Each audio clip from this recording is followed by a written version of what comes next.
Chapter 134, 9 Nether Domain, Chaos in the World. After returning to the Mystic Heaven Cave Mansion, Guan lost interest in practicing formations. He began watching the scene, with his divine sense following Sage Shen Miao. When Sage Shen Miao returned to the Taoist temple, he indeed clashed with the underworld fox demon. The night sky timely poured down with heavy rain, causing the world to become noisy. In the rainy night, Sage Shen Miao held a treasure sword, questioning the underworld fox demon about its origins.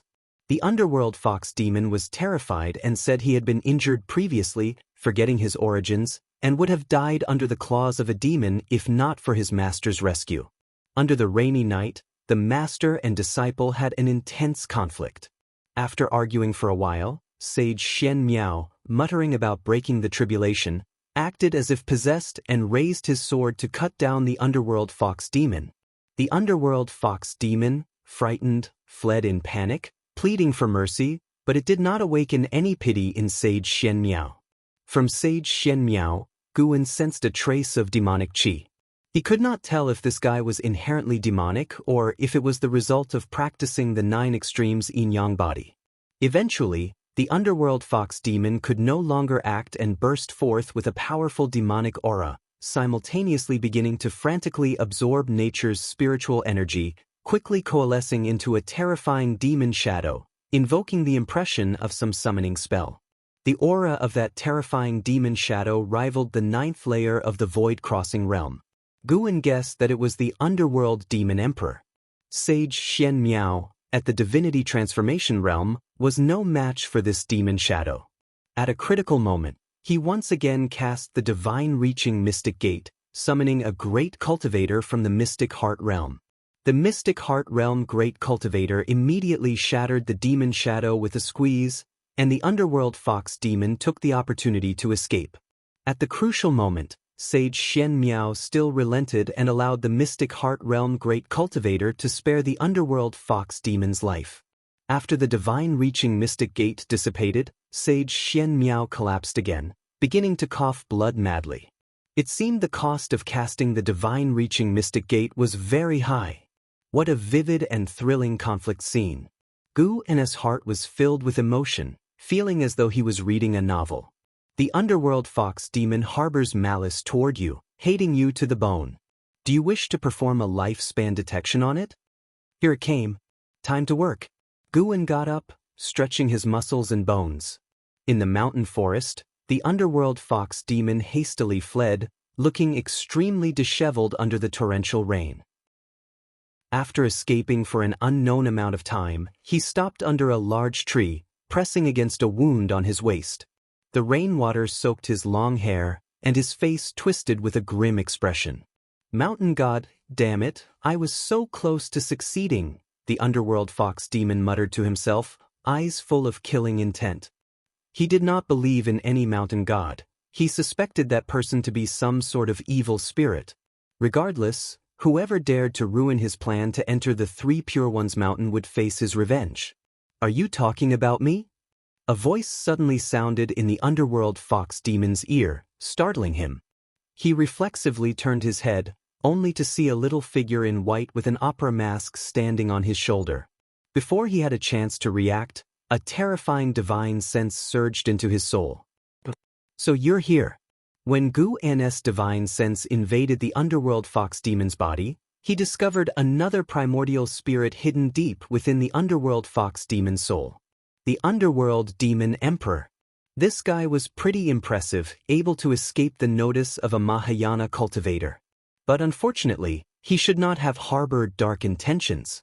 Guan began to perform the soul-capturing skill to extract the underworld demon emperor's memories. The memories of the underworld demon emperor were too vast. Finding it bothersome, Guan only extracted the past 100 years of memories. After a quick soul search, he finally understood the origins of the underworld demon emperor. The underworld demon emperor came from the 9 Nether Road, a demon who had been hunted by the Ephemera sect for years. 200 years ago, he took advantage of the Ephemera sect opening the 9 Nether Road to escape to the 9 Dynasty land. For 200 years, he wandered the world, visiting many sections. Among all, he believed the Three Pure Ones mountain to be the most formidable, with its profound Taoist sorcery and a history spanning over 10,000 years, making it the oldest sect in the Nine Dynasty land. He attempted to infiltrate it but was discovered just as he stepped foot into the mountain gate and nearly perished, which led him to hold a grudge against the Three Pure Ones mountain. The underworld fox demon was a small fox possessed by the underworld demon emperor, its original soul erased. The possession technique he used was unique and hard to detect. He manifested the scene of the ephemera sect's attack to force Sage Xian Miao to return to the Three Pure Ones mountain, avoiding lingering in the North Sea mountain. Unexpectedly, after learning about this, Sage Xian Miao went to find the mountain god. This made the underworld demon emperor hostile toward the mountain god. After Sage Xian Miao returned to confront him, and after a series of battles, his hostility turned into killing intent. The whole event felt somewhat serendipitous, but since the underworld demon emperor developed killing intent toward Guan, Guan could not let him live. An hour later, Guan retracted his divine sense, then used Taiching True Fire to incinerate the underworld fox demon, burning him to ashes and scattering his soul, successfully gaining 93 years of lifespan. He then returned to the Supreme Sect. Back in the Mystic Valley Pavilion, Guan sat at his desk and took out pen and paper. He first wrote 3 large characters. Nine Nether Domain. Through the underworld demon emperor's memories, Guan learned that the Nine Nether Road was an independent world called the Nine Nether Domain. Within the Nine Nether Domain existed demon clans, demon tribes, and ghostly spirits, constantly oppressed by the ephemera sect. He planned to write the Nine Nether Domain into an encyclopedia and later hand it over to the Supreme Sect in another way, making it easier for the Supreme Sect to explore. Autumn leaves covered the Mystic Valley, with over 20 servant disciples sweeping the fallen leaves. Guan descended the stairs, happening to see several Supreme Sect disciples flying swiftly in the sky. He only glanced at them and then looked away, preparing to head to the Third Medicine Valley. Before reaching the transmission array platform, Guan sensed a presence, so he stopped and turned to look at the working servant disciples. 30 minutes later, Yi Lan flew into the Medicine Valley, pulling Guan upstairs for a conversation. After closing the door, Yi Lan said in a deep voice, "The Nine Nether Road is in crisis. The ephemera sect has arrived, and a great battle is imminent. Not only the Nine Nether Road, but the ephemera sect's demon cultivators have also appeared in various places. This time, the situation is completely different from before. The law enforcement hall must go out to protect the common people. I have to leave today." "So urgent?" Guan immediately took out a batch of healing pills and handed them to Yi Lan. Yi Lan did not refuse. Following this, she instructed, "During this period, be careful. According to our investigations, there are traitorous spies from the ephemera sect within the Supreme Sect. This time, we face the main lineage of the ephemera sect, and they might be going all out. This could be a once-in-millennium catastrophe." "I understand.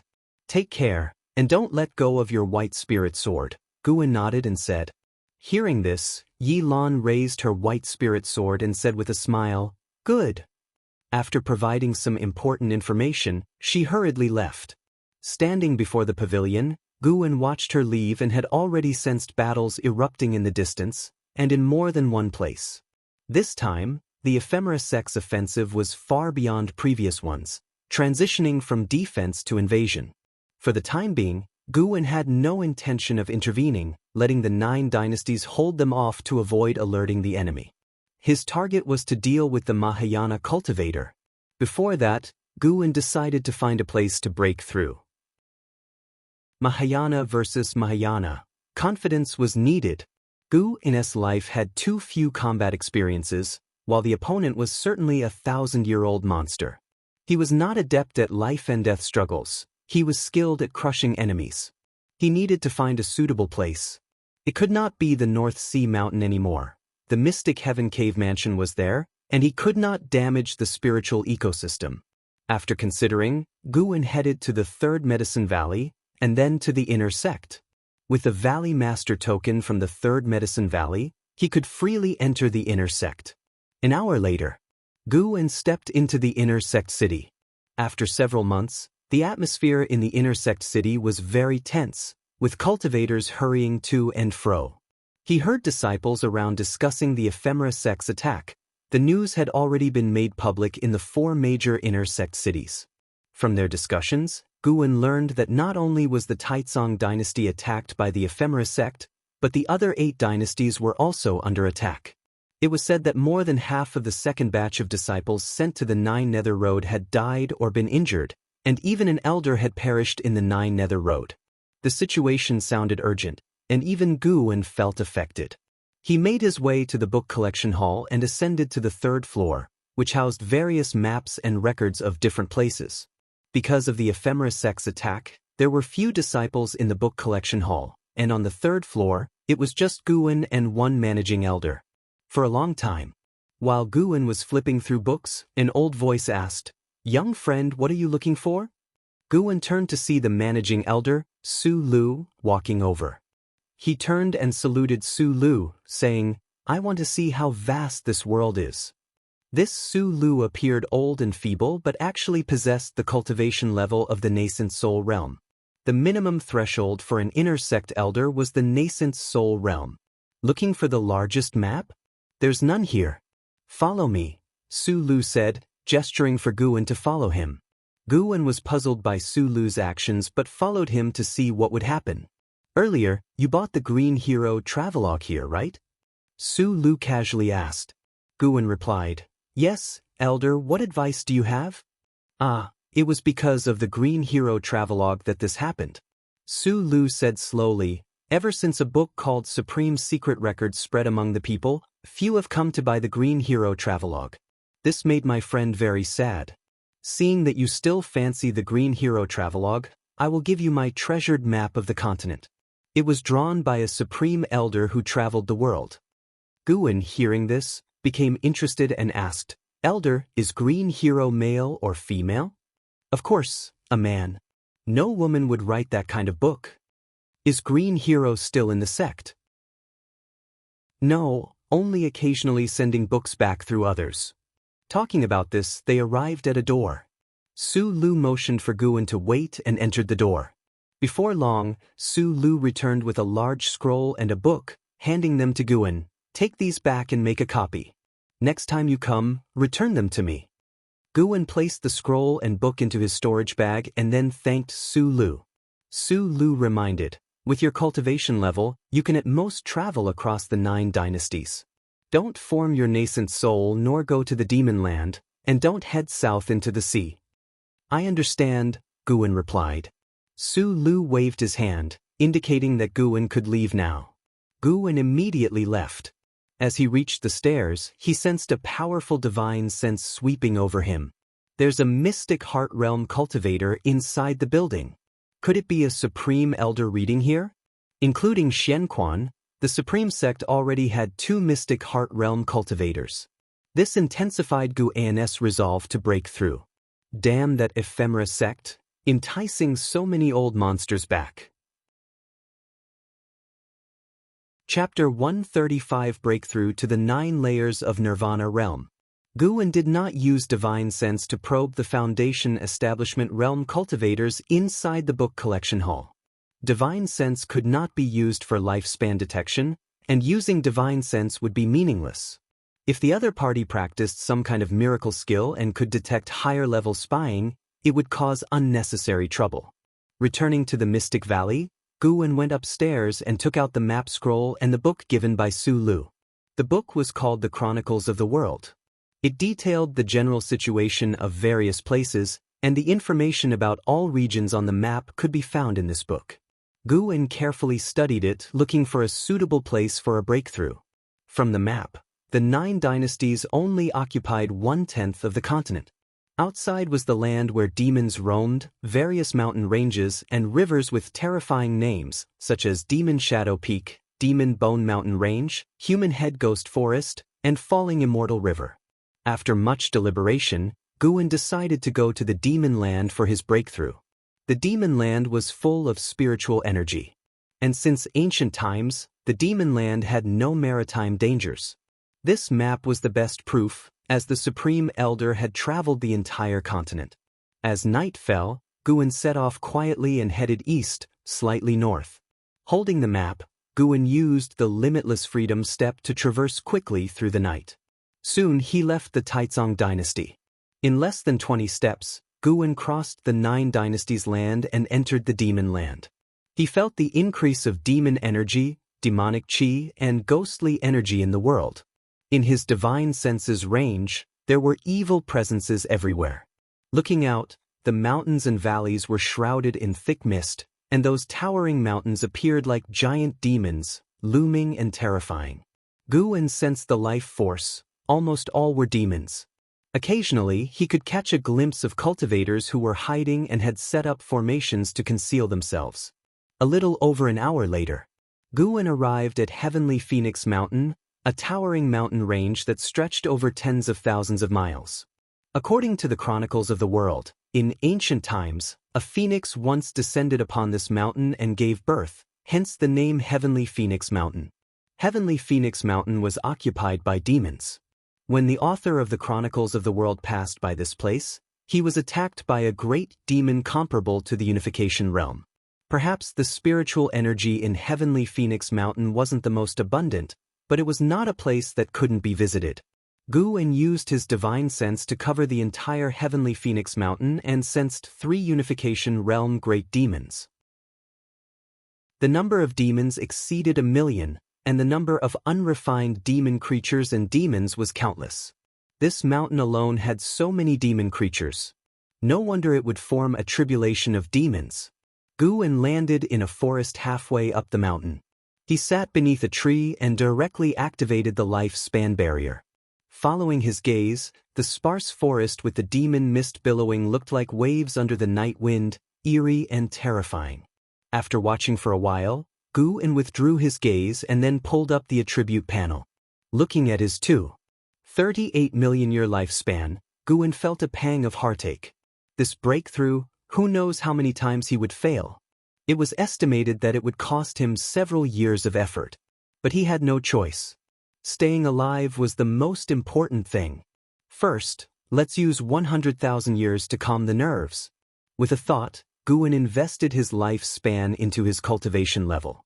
You have invested 100,000 years of lifespan to evolve cultivation. You have cultivated in qi absorption for 4,000 years. You used your great accomplishment in primordial earth immortal skill to forcefully impact the nirvana realm and began the tribulation crossing.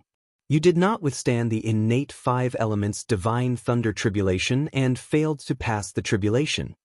You have cultivated in qi absorption for 8,000 years.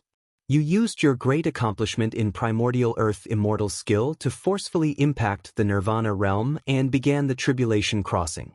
You did not withstand the innate 5 elements divine thunder tribulation and failed to pass the tribulation. Good grief! 4,000 years for each tribulation crossing? No wonder the nirvana realm was the first major obstacle of the immortal path 9 tribulations. As the notifications came quickly, Guan's expression did not change. 100,000 years of lifespan went to waste. Let's do another 100,000 years. The evolution cultivation began again. Guan raised his eyebrows slightly. All failed. Try another 100,000 years. Guan refused to give up. As he started the third 100,000 years, his expression gradually turned sour. All failed. Guan's face darkened as he invested the fourth 100,000 years. The continuous failure notifications irritated his mind. Fortunately, this time it succeeded. Seeing the success notification, the gloom in his heart was swept away, and a smile appeared on his face. You have cultivated in qi absorption for 74,000 years. You used your great accomplishment in primordial earth immortal skill to forcefully impact the nirvana realm and began the tribulation crossing. You withstood the innate 5 elements divine thunder tribulation and succeeded, breaking through to the first layer of the nirvana realm. You have cultivated in qi absorption for 77,000 years. Your cultivation level rose to the second layer of the nirvana realm. You have cultivated in qi absorption for 80,000 years.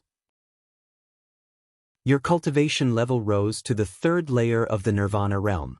You have cultivated in qi absorption for 83,000 years. Your cultivation level rose to the 4th layer of the Nirvana realm. You have cultivated in Qi absorption for 98,000 years. Your cultivation level rose to the 8th layer of the Nirvana realm. Nirvana realm 8th layer. From the 7th layer to the 8th layer of the Nirvana realm, it took 5,000 years of lifespan. Guan immediately invested another 4,000 years of lifespan, successfully reaching the 9th layer of the Nirvana realm. There was no other way. Now Guan was used to not seeing any numbers other than 9 in minor realms. After reaching the 9th layer of the Nirvana realm, he could once again accumulate his lifespan in peace. Boom! The earth spirit energy surged into Guan's body, shattering his robes instantly. He raised an eyebrow and continued to endure the violent spiritual energy body refining. Unlike previous breakthroughs, this time, Guan felt pain. Nirvana was a transformation of the body and soul, so a little pain was understandable. At the same time, a flood of memories about the Nirvana realm surged into his mind. As Guan began to devour nature's spiritual energy, the spiritual energy of the entire heavenly Phoenix Mountain started to sink. This phenomenon was so intense and sudden that all the demons were startled. Gales howled, ravaging heavenly Phoenix Mountain. Roars and cries echoed throughout the world, deafening and terrifying. North Sea Mountain, deep into the night. In the forest, a dozen Supreme Sect disciples sat around a campfire.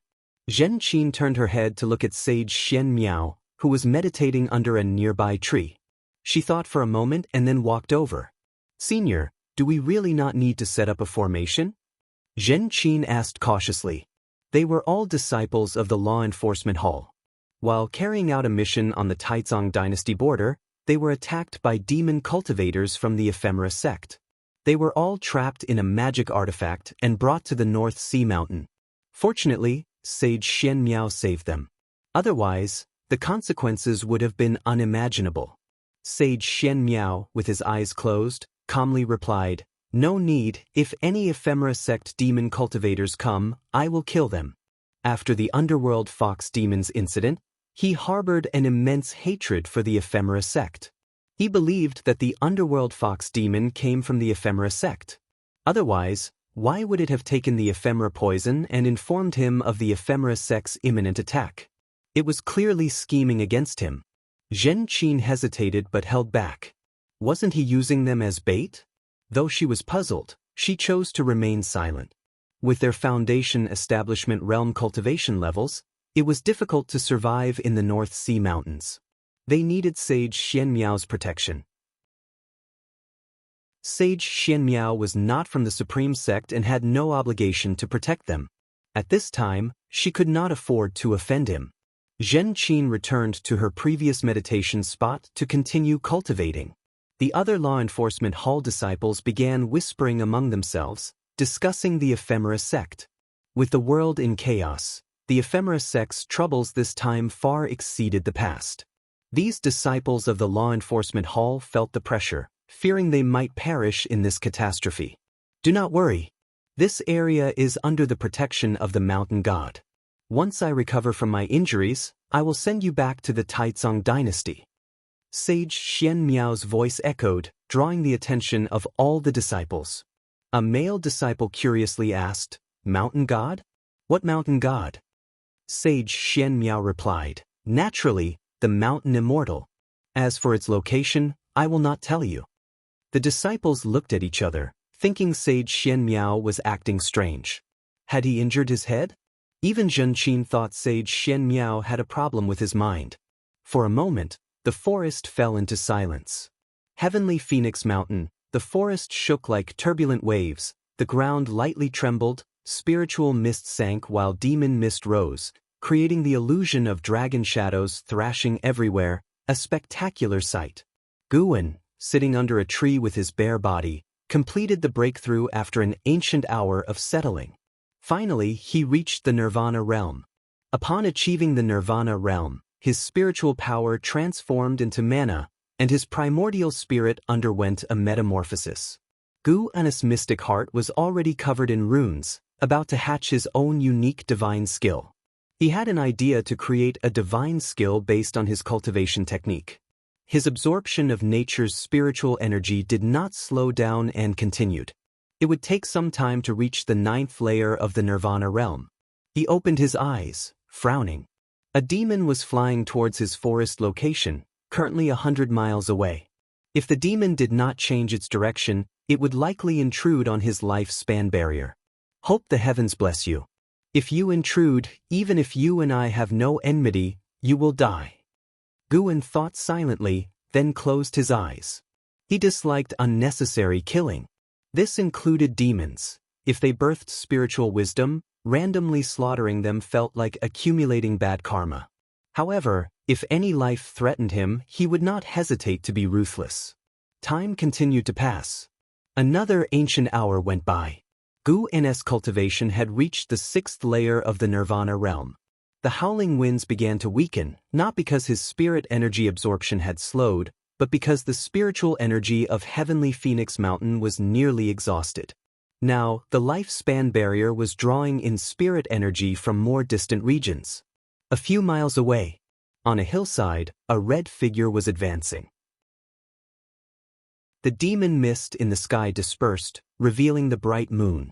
Under the moonlight, a red-clothed woman moved forward with disheveled hair, barefoot, and staggering as if she might collapse at any moment. Her long hair was a mess, with some strands stuck to her face by blood, only revealing her bright eyes. Her gaze was downcast, looking extremely weak. "I can't fall down. I need to rest in the forest ahead," the red-clothed woman murmured to herself, her vision blurring. She wobbled forward, taking half an hour to cover the few miles. Once she entered the forest, she collapsed into a patch of grass, unable to get up again. She was now less than 100 yards from Gu's lifespan barrier. Chapter 136 The First Step on the Immortal Path. I am the true immortal of the mortal world. Gu'in looked up at the woman in red, able to sense the dense demonic energy emanating from her. Generally, demons capable of complete shapeshifting were great demons, but the demonic energy of this one was merely comparable to the 9th layer of the Foundation Establishment realm, which was rather peculiar. He immediately cast a lifespan detection spell. Tianyao, Foundation Establishment realm, 9th layer 17/999/18,000. Her maximal lifespan exceeded that of the underworld demon emperor, breaking the record of demon clan qualifications known to Gu'in. Aside from the spirit tree, the highest maximal lifespan belonged to the ghost mother of ephemera, reaching 54,000 years, but the ghost mother of ephemera was a ghost and incomparable. Gu'in couldn't help but sigh, as the human race was truly struggling, with a destiny limit of less than 10,000 years. Of course, the human race's comprehension was higher than that of demon clans and ghost clans. At least, Gu'in had not seen any demons or ghosts cultivating faster than Li Xiandao. While Gu'in was lost in thought, he waited for the breakthrough to end. As spiritual power transformed into mana, its intensity underwent a dramatic change to an extent that Gu'in felt he could easily crush his former self. Perhaps this was the true path of immortality. With the 9 layers of the immortal path, he had already crossed into the 1st layer and was no longer a mortal spirit. Unfortunately, unlike other cultivators, breaking through did not extend his lifespan, perhaps because of his unusual situation. Having not experienced a real heavenly tribulation, his lifespan could only be seized but not increased through breakthroughs. Nevertheless, this wasn't much of a problem, as his speed in seizing lifespans was already fast enough. Once the lifespan barrier ceased absorbing the spiritual energy of Heavenly Phoenix Mountain, the entire mountain fell into a silent and oppressive state. Gu'in sensed that the majority of demon creatures were fleeing from Heavenly Phoenix Mountain, as such phenomena signified calamity in their eyes. Time flew by. When Gu'n's cultivation level reached the 9th layer of the Nirvana realm, he was immersed in a profound sensation. He slowly opened his eyes and examined the consumption of the lifespan barrier. This breakthrough had consumed nearly 50,000 years of lifespan. In total, he had consumed 454,000 years of lifespan to reach the 9th layer of the Nirvana realm. He still had 1,920,000 years of lifespan left, not counting the fractions. Not bad. Guwen stood up and took out a black robe. While dressing, he glanced at Tian Yaoer in the distance. Now he could see things invisible to certain living beings. He observed a trace of gray aura on Tian Yaoer and, as his divine sense probed into the gray aura, he saw scenes from Tian Yaoer's past. Was this the legendary karma? Guwen began to glimpse into Tian Yaoer's past, so he did not immediately dispel the lifespan barrier. After the breakthrough, the consumption of the lifespan barrier significantly slowed down, and leaving it active a bit longer wouldn't cause much loss. After dressing, Guwen dispelled the lifespan barrier and walked towards Tian Yaoer. His insight into karma wasn't very strong, only allowing him to explore the karma of the past decade for Tian Yaoer, unable to deduce the future. Glimpsing the karma of the past decade was already quite impressive. In just a few breaths, the past decade of Tian Yaoer's life unfolded before his eyes. Guwen approached Tian Yaoer, bent down to embrace the unconscious Tian Yaoer, and then walked out of the forest. The moonlight bathed them, stretching their shadows far behind. Tian Yaoer had a nightmare, dreaming that she was surrounded by a group of demons who wanted to tear her apart and boil her into soup to offer to the demon mother. She jolted awake, sitting up from the ground, gasping for air. Instinctively glancing around, she found herself in a cave. Her eyes were drawn to the fire, where a figure sat meditating beside it, causing her to shrink back and press against the wall in fear. "You," Tian Yaoer stammered, unsure of what to say, still shaken. Looking closely, she saw the person was dressed in black, wearing a mask, exuding an air of mystery. It was Guwen. At that moment, Guwen was deeply immersed in the overwhelming power of the Nirvana realm. His divine sense covered vast lands, even allowing him to see the entirety of the 9 Dynasties territories from Heavenly Phoenix Mountain, a sensation he found utterly fascinating. Was this the realm of immortal path? Guwen felt like a true immortal of the mortal world, omnipotent. Tian Yaoer's gaze shifted to a bottle of elixirs on the ground. After a moment of hesitation, she stepped forward carefully, picked up the bottle, and opened it. The fragrance of the elixirs made her eyes light up, and she immediately poured the elixirs into her mouth. After swallowing the elixirs, she felt her energy recover significantly, an indescribable sensation washing over her. She felt refreshed and invigorated. Noticing that the wounds on her body had already scabbed over, she shrank back again, curling up against the cave wall, covering her mud-caked feet with the hem of her dress. After calming down, she realized it was the black-clad individual who saved her. She curiously studied Guwen, finding his aura unfamiliar. Since breaking out of her shell, she had not encountered any cultivators of the human race. She had been raised by the demon mother since childhood, and the red dress she wore was also passed down from the demon mother. After a while, Guwen withdrew his divine sense and slowly opened his eyes. He turned his head to look, the eyes revealed by the mask meeting Tian Yaoer's, making her pause and then snap back to alertness. "Thank you for saving me, Senior," Tian Yaoer said timidly, like a small kitten. Guwen asked, "What are your plans now?" From his earlier glimpses, Guwen knew Tian Yaoer was a demon nurtured by a demon king of the unification realm. There were other demons in that cage, all very young, capable of shape-shifting at a young age, indicating their extraordinary qualifications. Due to the sudden depletion of spiritual energy, the demons believed a disaster was imminent and thus migrated. During their migration, they encountered a great demon, resulting in a battle. Amidst the chaos, Tian Yaoer escaped. Subsequently, she fled all the way to Guwen. Perhaps due to their shared lack of parents, Guwen felt a tinge of sympathy for Tian Yaoer and did not leave immediately. Tian Yaoer hesitated, unsure how to respond, feeling lost. "I'll give you 2 options.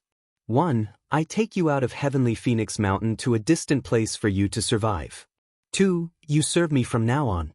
In return, I will ensure your safety."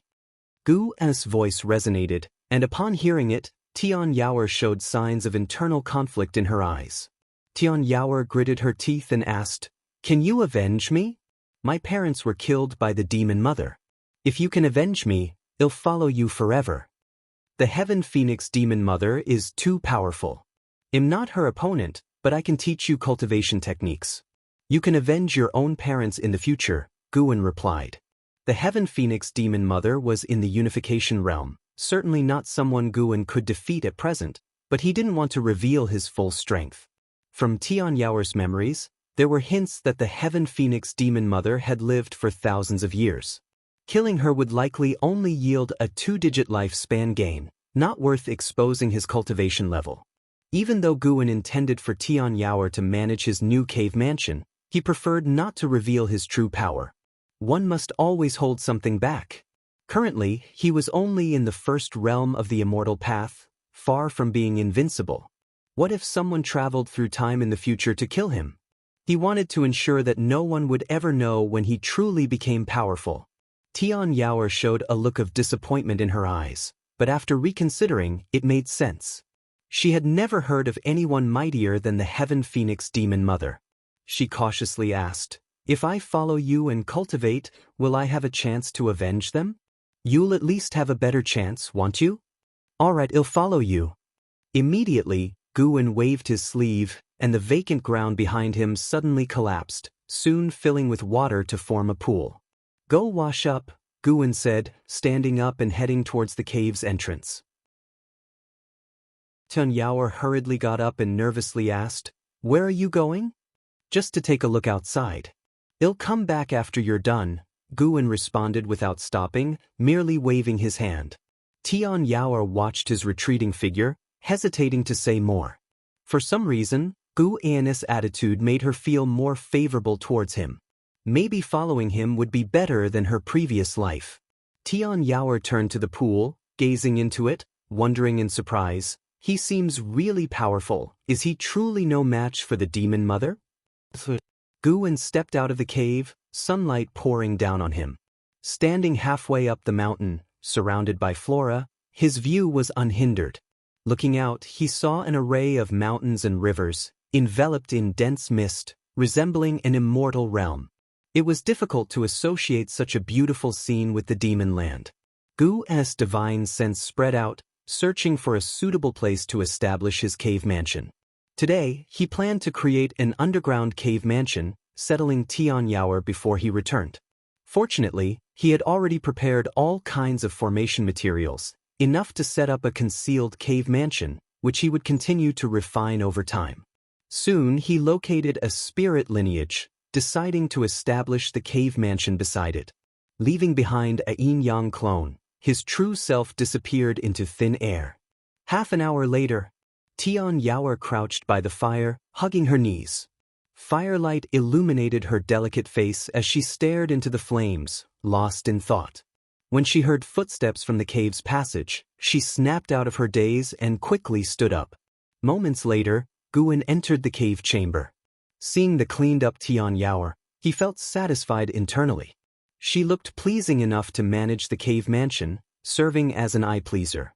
With a wave of his sleeve, a breeze blew towards Tian Yaoer, causing her long hair to flutter and her clothes to swell, compelling Guin to avert his gaze. Tian Yaoer felt her hair suddenly fluff up, her clothes drying, and all traces of moisture on her body disappearing. Guin raised his hand, beckoning her into the air, grabbing her shoulder, and the two vanished from the cave. Tian Yaoer felt as if the world was spinning, an uncomfortable sensation preventing her from opening her eyes, with her divine sense unable to extend, prompting her to instinctively grab Guin's belt tightly. Soon she felt her feet touch the ground, the discomfort dissipating. She opened her eyes, and her eyes widened in disbelief. They had arrived in a vast underground space, similar in size to the Mystic Heaven Cave Mansion, with various spirit stones encrusted on the walls, glowing and imbuing the air with dense spiritual energy, making Tian Yaoer feel at ease. This cave mansion was personally carved out by Guin, appearing as though naturally formed, with an environment that seemed crafted by supernatural forces. "From now on, you'll live here. Rest and recover first, don't go outside. This is still Heavenly Phoenix Mountain. If you get bored, you can read these books." Guin produced books like Investiture of the Gods and Supreme Immortal Venerable from his sleeve and placed them on the ground. With that, he disappeared into thin air. Tian Yaoer crouched down and picked up a copy of Investiture of the Gods, flipping it open, her face full of confusion. She was illiterate. Chapter 137. Is there an immortal in this world? The third Medicine Valley, where the autumn winds swayed gently. Guwen walked out of the transmission array platform and headed towards a distant garden area. Although he had just broken through, he hadn't forgotten the ripening times of the flowers and plants in each garden. Before he had taken a few steps, Lu Lingjun quickly approached him and said, "Valley Master, let me accompany you in harvesting." Guwen nodded, having no objections.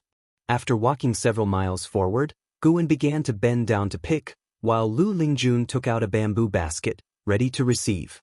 "Valley Master, with the world in chaos, should I go out and make a name for myself?" Lu Lingjun suddenly asked. So it was about this. No wonder she was suddenly attentive. Guwen casually replied, "Then go to the sect leader and see how he arranges it for you.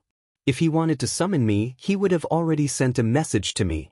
If that's the case, then stay in the Medicine Valley.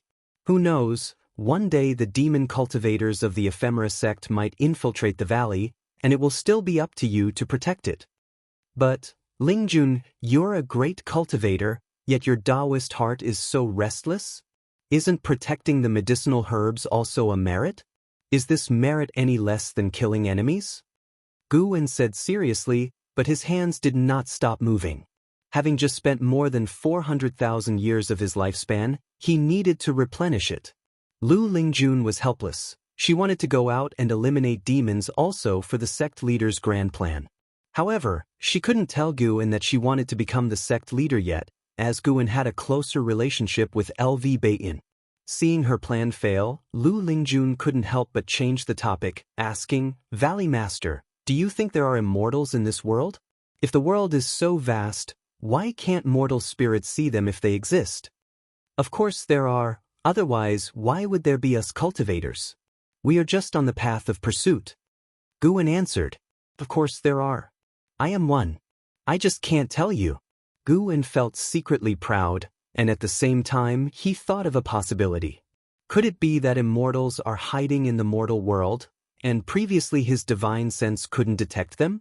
Or perhaps, the immortals are on the other side of the ocean, separated from mortals? Even upon becoming immortals, they still have to strive for higher realms.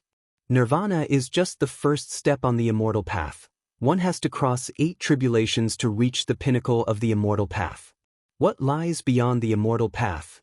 For a while, Guwen was lost in infinite reverie. Although his mind was fluttering, it did not affect his picking of herbs.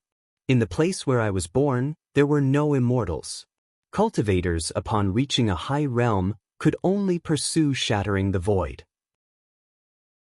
We believe that immortals are hidden in realms that mortal spirits cannot reach." Lu Lingjun continued, a sad expression appearing on her face. After ascending, she suddenly felt no different from before, still rolling in the red dust. Only this red dust was more vast, and the immortal path remained distant. Guwen listened, occasionally echoing a phrase. An hour later, the two of them returned to the pavilion area and then parted ways. Guwen walked towards the mystic pure tree, seeing from afar that Xiaochuan was squatting on the ground, observing the white spirit rat sleeping under the tree. Although Xiaochuan raised quite a few demon beasts, his favorite was the white spirit rat, but the white spirit rat did not like to interact with him. Guwen suddenly noticed that Xiaochuan's back seemed to have aged. Xiaochuan was only 3 years younger than Guwen, now already 70 years old, and had not yet reached foundation establishment. How could he not show signs of aging? Guwen had once given Xiaochuan a youth-preserving pill, but it could only keep his appearance youthful. Xiaochuan's demeanor and mindset had begun to age. This made Guwen feel a bit trance-like. 100 years from now, Xiaochuan would leave him. Xiaochuan didn't like to practice, and Guwen couldn't force him. Fortunately, even if Xiaochuan couldn't achieve much in immortal cultivation, he still led a happy life. This life was without regrets thanks to Guwen. Guwen came up behind Xiaochuan and asked with a smile, "Xiaochuan, what are you looking at? If you want to hold it, just pick it up." Xiaochuan looked up, helplessly saying, "It has a bad temper." Last time I tried to hold it and it scratched me. Oh, why didn't you tell me? The rascal. Guwen immediately walked over, grabbed the white spirit rat by the tail, and lifted it up. The white spirit rat awoke, and when it saw that it was Guwen, it stopped struggling immediately. Guwen placed it into Xiaochuan's arms and warned it with his eyes not to resist. The rat reluctantly curled into a ball. Xiaochuan, now able to hold the white spirit rat, revealed an excited smile and began gently stroking its back. At this moment, Guwen sensed battle aura coming from afar. A mystic heart realm battle. One of the auras was Shen Quan's. He only glanced at it, having no intention of intervening. As long as the Mahayana realm cultivators of the Ephemera sect did not make a move, he was too lazy to step in. This was the calamity of the 9 dynasties, not his alone, and he couldn't let Supreme Sect develop a dependency on Sword Venerable Fudao. After chatting with Xiaochuan for a little while longer, Guwen finally left. Xiaochuan put down the white spirit rat, which then quickly ran back to the mystic pure tree to continue sleeping. Xiaochuan turned his head, staring at Guwen's back. For some reason, he felt increasingly distant from him. Though they were always together, and Guwen had no intention of leaving Supreme Sect, he could not help but feel a sense of loss. Fortunately, this sense of loss came and went quickly. Little Yang, come over here, let's check on the spirit chickens. They should be laying eggs today. Xiaochuan called to a servant disciple not far away. The thought of the spirit chickens laying eggs brought a smile to his face. Heavenly Phoenix Mountain. In an underground space, Guwen sat on the ground with a steel placed before him, stroking his chin in deep thought. Tian Yaoer squatted nearby, curiously watching him. Unable to hold back, she asked, "What are you thinking about?" Guwen answered, "I'm thinking of giving this cave a name." He suddenly thought of something, looked at Tian Yaoer, and said, "If I let you name it, what would you call it?" She tilted her head, thought for a while, and said, "How about Heavenly Phoenix's little nest?" Guwen closed his eyes again, not bothering to respond. Tian Yaoer pouted, raised her hands like claws, and made a playful scratching motion towards Guwen, sticking her tongue out as if she wanted to scratch him.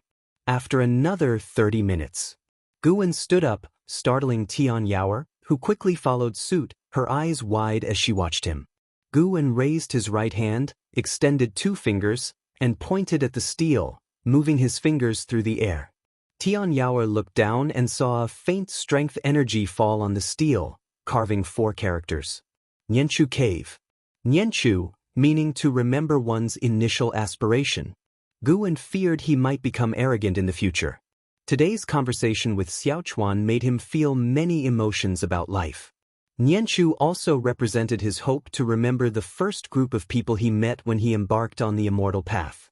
After carving, Guwen picked up the steel and walked towards a distant place. Tian Yaoer followed closely, never leaving more than 7 steps away from Guwen since his return. After setting the steel in place, Guwen turned and began casting his magic, then squatted down and placed his hands on the ground. In fact, he didn't need to go through such trouble, but he wanted to show off in front of Tian Yaoer. With his mana flowing into the soil, the barren ground began to sprout weeds, covering the entire area of Nianchu Cave in no more than 3 breaths, leaving Tian Yaoer wide-eyed. This was Guwen's mystic heart divine power, which he called All Things Divine Presence. All Things Divine Presence wasn't limited to this ability. He could use mana to conjure flowers, grass, and trees within the range of his divine sense. The conjured plants contained his mana, providing him with vision. The uses were endless, and the summoning speed was incredibly fast, suitable for use as a lethal attack. With a wave of his hand, Guwen could easily summon a 10,000-foot wall of trees. He wasn't sure of the ultimate limits of this power yet. Just thinking about it excited him. Additionally, this divine power could also accelerate the growth of plants. Today, Guwen wanted to conduct an experiment to see if speeding up the growth process of medicinal herbs affected their lifespan. He took out a seed and buried it in the soil. Tian Yaoer, already bewildered, watched the greens spread across the ground, doubting Guwen's claim, as she had never seen the demon mother use such methods. Half an hour later, Guan looked at the fresh second-tier spirit grass in his hand and sighed. Forcing growth indeed diminished the lifespan. By hastening the second-tier spirit grass to maturity within half an hour, the lifespan was lost. According to his lifespan detection, this second-tier spirit grass was approaching its end, but the detection couldn't show the number of months left, making it hard for him to judge directly. It seemed he still needed to farm patiently. Guan cursed his greed inwardly. His ability to seize lifespans was already very exaggerated, yet he wanted it faster. He stood up, and likewise, Tian Yaoer followed, mimicking him. "Don't you have anything to do?" Guan couldn't help but ask. Tian Yaoer blinked and asked, "Like what? Aren't you seeking revenge? Shouldn't you be cultivating?" "How should I cultivate? You haven't taught me the cultivation technique yet," Tian Yaoer answered, feeling wronged. Admittedly, her grievances were rather endearing. Guan cursed inwardly and then asked, "How did you improve your cultivation level?" He had seen Tian Yaoer's past, but only for 10 years. Since her early years, she had been kept by the Heaven Phoenix Demon Mother, occasionally fed various elixirs and medicinal broths. He had thought she had been given the technique of immortal cultivation during her childhood. "I don't know, it just happened," Tian Yaoer replied. Guan thought for a moment, realizing this might be a good thing, preventing her from abandoning her cultivation to start anew. Subsequently, Guan began teaching the primordial earth immortal skill to Tian Yaoer. She truly didn't understand cultivation at all, requiring Guan to explain some basic cultivation principles. After a night, Tian Yaoer finally learned to absorb energy by herself, allowing Guan to breathe a sigh of relief. During the process, he realized Tian Yaoer was completely illiterate. He glanced at the scattered books in the distance, pondering whether to keep a copy of the Supreme Secret Records since it contained illustrations. But then he dismissed the idea. Too disgraceful. He couldn't let an ignorant demoness see such books. If Tian Yaoer developed bad thoughts later, it would affect his cultivation here. It was all Shenzhen's fault, making Guan's thoughts increasingly impure. Some books deserve to be banned for a reason. Chapter 138 The Mountain God Descends. Punishment. The autumn wind was desolate. In the mountains and forests, Zhen Qin and others followed Sage Xian Miao forward. Sage Xian Miao walked at the front, leaving a trail of blood behind him, which made everyone behind him worry greatly. They knew that comforting him was futile. They could only try their best not to disturb him. Boom! A deafening explosion came from afar. The fierce wind roared, toppling trees. Everyone hurriedly mobilized their spiritual power to resist the gusts. Sage Xian Miao raised his sword to block. His cultivation level in the divinity transformation realm withstood most of the pressure. He couldn't help but spit out a mouthful of blood, which made the disciples of the Supreme Sex Law Enforcement Hall behind him sweat for him. After a few breaths, the wind stopped, and Sage Xian Miao followed suit, half kneeling, stabilizing himself by leaning on his sword. The surrounding forest was almost entirely toppled, with leaves and debris flying around messily. Zhen Qin and the others rushed forward, concerned about Sage Xian Miao's safety. Ever since Sage Xian Miao had saved them, they had been fighting almost every day, which left his injuries no chance to recover, only worsening them further. Sage Xian Miao lifted his head, his pale face full of unwillingness. He gritted his teeth and said, "The enemy is coming. Everyone meditate." Upon hearing this, everyone hurriedly sat down. After spending several days together, they had developed unconditional trust in Sage Xian Miao. Without him, they would have been dead long ago. Sage Xian Miao took a deep breath and said softly, "Call upon the mountain god in your hearts, pray for the mountain god to save us." He had no other way. His spiritual power was insufficient to cast the divine-reaching mystic gate. He could only think of the mountain god. Although this place was far from the mountain god's domain, he believed the mountain god would be able to sense it. Everyone was astonished upon hearing him. Some disciples even panicked. Not fleeing now, calling for the mountain god? Indeed, the world is in chaos, battles everywhere. Maybe we can escape amid the chaos. Next, we'll take turns carrying you. We will surely escape alive. We can't just sit and wait to die. Is there really a mountain god in this world? If there was, why would the ephemera sect run rampant? The more the disciples spoke, the more agitated they became. They could also feel a powerful aura approaching. Sage Xian Miao said, "We can't escape, they have already locked onto us. Sit quickly, do as I say, and there's still a chance. If we delay and they capture us, we will neither live nor die." Upon hearing this, the disciples could only grit their teeth and sit down. Zhen Qin sat among the crowd, closed her eyes, and began calling out to the mountain god in her heart. She did not want to die here. For a moment, everyone sat on the ground, calling the mountain god's name in their hearts. In the inner sect city, Guan was selecting seeds of high-rank medical herbs in the elixir hall when he suddenly sensed something. His expression turned strange. Mysteriously, it seemed someone was calling him. This feeling was very mysterious. It had never happened before. He extended his divine sense, encompassing the lands of the 9 dynasties, and soon locked onto Sage Xian Miao. It was Sage Xian Miao who was calling him.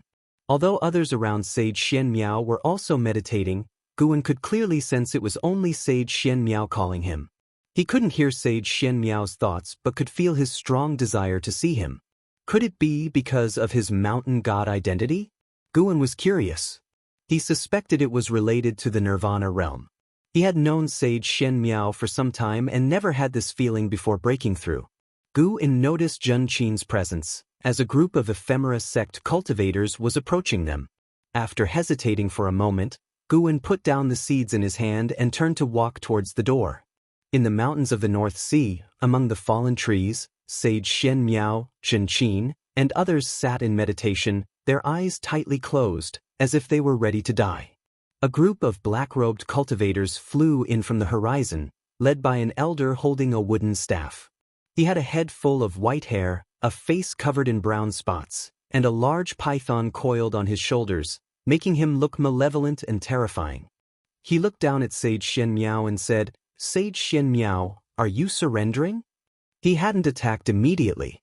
According to the information, Sage Xian Miao possessed a divine skill capable of summoning great cultivators.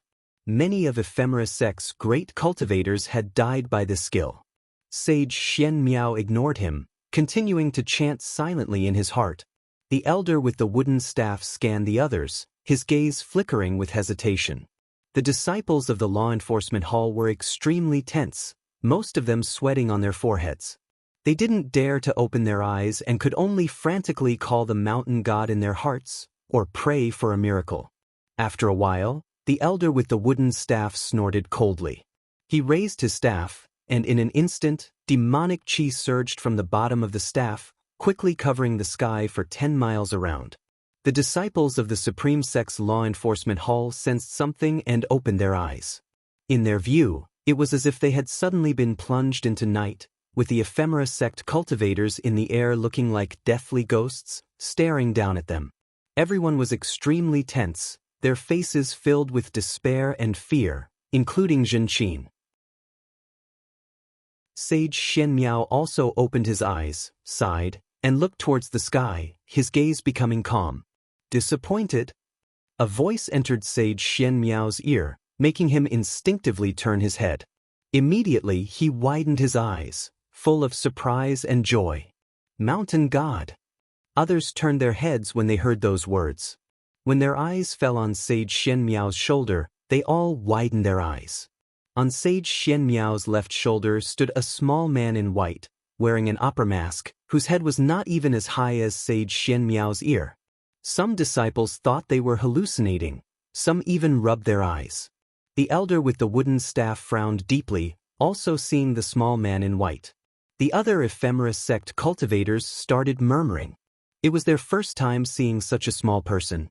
When they used their divine sense to probe, they couldn't see the small man's true form and felt no aura of evil from him. Guan leaped from Sage Xian Miao's shoulder and landed on a nearby crooked tree. Sage Xian Miao hurriedly bowed to Guan, saying, "Please, Mountain God, save us. The ephemera sect has committed numerous atrocities and even plans to sacrifice the people of the 9 dynasties. This is an abomination. Please save the world's common people." The disciples of the law enforcement hall came to their senses and all turned to kneel before Gu, and Zhenqin also knelt, feeling a strange sense of kinship towards the small man in white. Mountain god? Posing as a deity? I advise you not to meddle. The elder with the wooden staff glared at Guan, coldly threatening him. Guan ignored the threat of this unification realm great cultivator. He turned to Sage Xian Miao, leisurely saying, "The mountain god does not save the common people, only guards a single land. You are not of this land, yet you ask me to save you. It is against the celestial rules." Sage Xian Miao quickly replied, "If you help, we will offer you our worship." Sincerity is effective. Guan turned to the elder with the wooden staff. Too lazy for further words, he raised his right hand, palm facing up. As he raised his hand, the earth trembled violently, astounding everyone. Boom, boom, boom. Huge tree roots broke through the ground, rushing toward the sky like a horde of serpents, forcing the elder with the wooden staff to dodge. Other ephemera sect cultivators couldn't evade in time and were pierced by tree roots, their bodies shattered, blood spraying through the air. The demonic chi in the sky dissipated instantly, sunlight pouring down. Upon seeing the spectacle ahead, Zhenqin and the rest were all stupefied. Even Sage Xian Miao was moved. One by one, giant trees shot up to the sky. Looking to both ends, one couldn't see the end, as if a green mountain suddenly rose, piercing the clouds, shocking everyone's eyes. The elder with the wooden staff quickly dodged, wielding his wooden staff and casting imposing spells. Demonic chi surged, shaking the heavens. But in less than 3 breaths, he was entangled by thick vines. He was shocked to find his spiritual power suppressed within, unable to be released. How could this be? Could it really be the mountain god? The elder with the wooden staff widened his eyes in despair, and soon his face was covered by vines, and eventually his figure vanished within the intertwined branches, merging with the trees. From above, the land within a 100-mile radius was dense with giant trees intertwining, forming a mountain of trees that stunned every witness. Sage Xian Miao stared at the tree mountain. Even with his eyesight, he couldn't determine the height of these trees. Lines of prompts began to appear before Guan's eyes. A small harvest. All these people combined barely account for 5,000 years of lifespan. Guan withdrew his hand, causing the terrifying and magnificent tree mountain to dissolve, transforming into countless green light stars that quickly disappeared. The huge chasm like an abyss in front showed that the previous scene was real. The disciples of the law enforcement hall looked at Guan again with eyes filled with reverence and incredulity. Such a small figure yet capable of godlike feats, truly the mountain god. Even stronger than the legend. Guan looked at Sage Xian Miao, stroked his chin, and pondered, "I told you not to reveal my existence. I must punish you." Sage Xian Miao took a square wooden box from his storage bag and said, "I am willing to be punished. This treasure is a token of gratitude for the mountain god's help." Guan raised his hand, moving the wooden box in front of him, then putting it into his storage bag. He had many storage bags and specifically used another to avoid Zhenqin's notice. He leaped, flying to Sage Xian Miao, gently tapped his forehead, and said, "The punishment is a 1-year drop in your cultivation level." In a flash, Sage Xian Miao's face changed as his cultivation level quickly dropped, falling all the way to the foundation establishment realm. It was Guan's divine skill, the path of returning primordial spirit. This skill, awakened by the primordial reincarnation skill, could seal someone's cultivation. Zhenqin and the others sensed Sage Xian Miao's rapid drop in cultivation and were all shocked. When Guan looked at them, they took out their treasures to offer him, promising not to reveal the mountain god's existence to anyone. Guan waved his sleeve, collecting all their offerings, then another wave of his sleeve sent a breeze sweeping them towards the horizon, including Sage Xian Miao. Mortals and immortals are separate. If you break your promise, even if you hide to the ends of the earth, I will find you. Guan's voice echoed in the ears of every law enforcement hall disciple. Chapter 139. Immortal Path Techniques, The eve of the final battle, Guan manipulated the breeze formed by his mana to gently deliver Sage Xian Miao, Zhenqin, and the others to the border of the Taizong dynasty, before withdrawing his thoughts and then disappearing from the spot. This time, he mainly acted for Zhenqin. However, the feeling of taking action was quite nice. It made him truly feel the power of the immortal path. No wonder the Nirvana realm is so special. Without experiencing Nirvana, human cultivators cannot live past 10,000 years. The difference between Nirvana realm and Mahayana realm is not just the strength of spiritual power, but a comprehensive disparity. After returning to the Supreme Sect, Guan continued to procure medicinal herbs in preparation for planting at Nianchu Cave. Before sowing, he had to properly instruct Tian Yao. Now he already possessed some methods akin to immortals, no longer needing to teach Tian Yao hand by hand. He only needed to point his finger at her forehead to transmit a large amount of information into her mind. However, to conceal his strength, he decided to teach slowly. Anyway, he had plenty of time. On the other side, beside a large river, the disciples of the law enforcement hall looked at Sage Xian Miao with words stuck in their throats. They could hardly care about the joy of surviving the catastrophe. They were more worried about Sage Xian Miao being distressed. If not for saving them, how could Sage Xian Miao have ended up in such a state? Sage Xian Miao washed his face, stood up, and smiled at everyone, saying, "You don't need to worry about me. My cultivation was merely sealed by the mountain god for a year. Indeed, this was my ordeal due to my failure to keep my promise." The disciples all spoke up, taking the responsibility onto themselves, but Sage Xian Miao merely laughed freely. Having his cultivation suppressed to the foundation establishment realm did not cause him any pain. On the contrary, he felt more exhilarated. Now he was completely convinced that the mountain god was a true immortal. The mountain god's methods made him feel incredulous and also very excited. The road of immortal cultivation can truly lead to success. Alright, everyone, now that we have returned to the Taizong dynasty, it is time to part ways. Remember, do not reveal the existence of the mountain god to anyone. Sage Xian Miao cupped his hands as he spoke. All the disciples hastily returned the salute and promised not to reveal it. Considering that even someone as strong as Sage Xian Miao had his cultivation sealed, how could they dare to provoke the mountain god? They shared the same feeling as Sage Xian Miao, one of excitement, for they had seen unprecedented hope. The path to immortality is vast. Whether there are immortals has always been a persistent debate in the immortal cultivation world. Having witnessed immortals, they would be more steadfast than others. Autumn passed, winter arrived, and snow gradually covered the Mystic Valley. Zhenqin came back to visit him, telling him about the chaos outside. There are just too many people in the Ephemera sect. Even with the combined forces of 9 dynasties, they can't kill them all. Zhenqin sighed. She was only a foundation establishment realm cultivator, and the situation she could see was limited. Guan often witnessed battles in the Mystic Heart realm. Now, great cultivators in the Mystic Heart realm were stationed all over the world. The number of Mystic Heart realm cultivators in the 9 dynasties had already exceeded 20 and was still increasing. The same was true for the Ephemera sect. The Mystic Heart realm was in a stalemate, causing the wars below to be deadlocked. This would be a protracted war lasting for years. Guan was not in a hurry. He was just waiting for that Mahayana realm cultivator to show up, and the moment he did, he would kill him. His divine sense could cover the entire 9 dynasties, but the main lineage of the Ephemera sect was inside the 9 Nether Road, so he hadn't detected the Mahayana realm cultivator's whereabouts yet.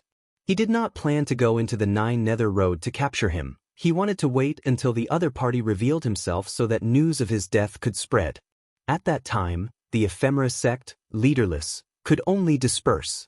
After Zhenqin finished speaking, Guan poured her a cup of tea and asked with a smile, "Why do you seem so excited? Compared to before you left, your spirit state is completely different." Zhenqin laughed and said, "Although there is killing everywhere outside, after this experience, I found greater motivation for cultivation. Master, I plan to go into seclusion next. Our batch of disciples has completed our mission, and the law enforcement hall allows us to rest next. Guwen took out a few bottles of elixirs from his storage bag, handed them to her, and said, "Cultivate well. In the future, Master will rely on you." Zhen Qin did not reject them. While accepting the elixirs, she laughed and said, "When I become an immortal, I will concoct an elixir of immortality for Master." Her spirited look made Guwen want to laugh. Since the departure of Su Han and Yen, Zhen Qin often came to Mystic Valley, still treating it as her home. Guwen never felt annoyed, he was always happy to see her. After Zhen Qin left Mystic Valley, Guwen began wandering inside, admiring his cultivation results. Time continued to pass. Although the immortal cultivation world was in chaos, the Supreme Sect was not attacked, and Guwen's days in the sect were still leisurely. After the end of the year came the new year. That year's spring festival was not as lively as in previous years. Guwen could only celebrate with the servant disciples. Until late at night he quietly came to Nianchu Cave. He appeared on the grass, feeling the spiritual energy inside the cave. With a satisfied expression, he noted that the spirit gathering array he set up began to take effect. At that moment, Tian Yaoer came over excitedly and asked, "Master, did you bring meat?" Since Guwen grilled meat for her last month, she completely fell in love with barbecue. Each time he came, she would ask if he brought meat. Nianchu Cave had no entrance, so Tian Yaoer couldn't get out. She could only cultivate and wait. "I brought it, but first we need to plant. Based on your performance, I will decide how much meat you get to eat," Guwen replied, making Tian Yaoer roll her eyes. Then, Guwen began planting with Tian Yaoer, teaching her by example. After teaching once, Guwen watched Tian Yaoer plant, which took half the night. Guwen found that Tian Yaoer had a knack for planting. She might look daft, but she was meticulous and skillful. After the planting, Guwen took out a leg of lamb and various special seasonings, making Tian Yaoer's eyes light up as she eagerly fetched firewood. 30 minutes later, Tian Yaoer squatted on the ground, gnawing on a grease-dripping leg of lamb while staring at another leg roasting on the fire. "They're all yours, eat slowly," Guwen couldn't help but laugh. Why did he feel like he was raising a cat? Actually, Tian Yaoer was not a cat demon but a bird demon. Judging from her lifespan, Guwen suspected she had the phoenix blood lineage. Tian Yaoer chewed the meat and asked in a muffled voice, "Master, why did you come to Heavenly Phoenix Mountain?" Although they had been together for months, she still knew nothing about Guwen seeing him in a good mood today. She gathered the courage to ask. "Heavenly Phoenix Mountain is vast and rich in resources. I came specifically for medicinal herbs. What we're planting now is what I gathered in Heavenly Phoenix Mountain." "Master, do you know alchemy?" "Of course. The demon mother's subordinate has a demon skilled in alchemy, who enjoys her favor. Can you teach me alchemy in the future?" "It depends on your performance." "Master, where do you come from?" In the quiet cave, the conversation between the person and the demon echoed, and the firelight projected their shadows on the cave walls, constantly flickering. Tian Yaoer looked at Guwen, feeling unprecedentedly relaxed. Though still trapped in the cave, she felt at ease with Guwen and no longer fearful. In the days that followed, Tian Yaoer memorized all the cultivation details, making Guwen no longer need to come to Nianchu Cave every night. In Guwen's absence, Tian Yaoer diligently cultivated, fearing his disappointment and abandonment. Therefore, she never slacked off since she started cultivating. In the blink of an eye, half a year passed. 74-year-old Guwen's lifespan had reached over 2 million years, and everything was moving in a favorable direction. On this day, Guwen came to the Outer Gate City to submit the previous year's harvest from Mystic Valley. After leaving the Elixir Hall, he overheard disciples discussing major events in the immortal cultivation world. It was said that the Ephemeris sect had set up a huge altar in Wanji Forest of the Taichen dynasty, preparing to sacrifice living people. Now in all dynasties, people were disappearing, and various sects from the other 8 dynasties were heading towards the Taichen dynasty.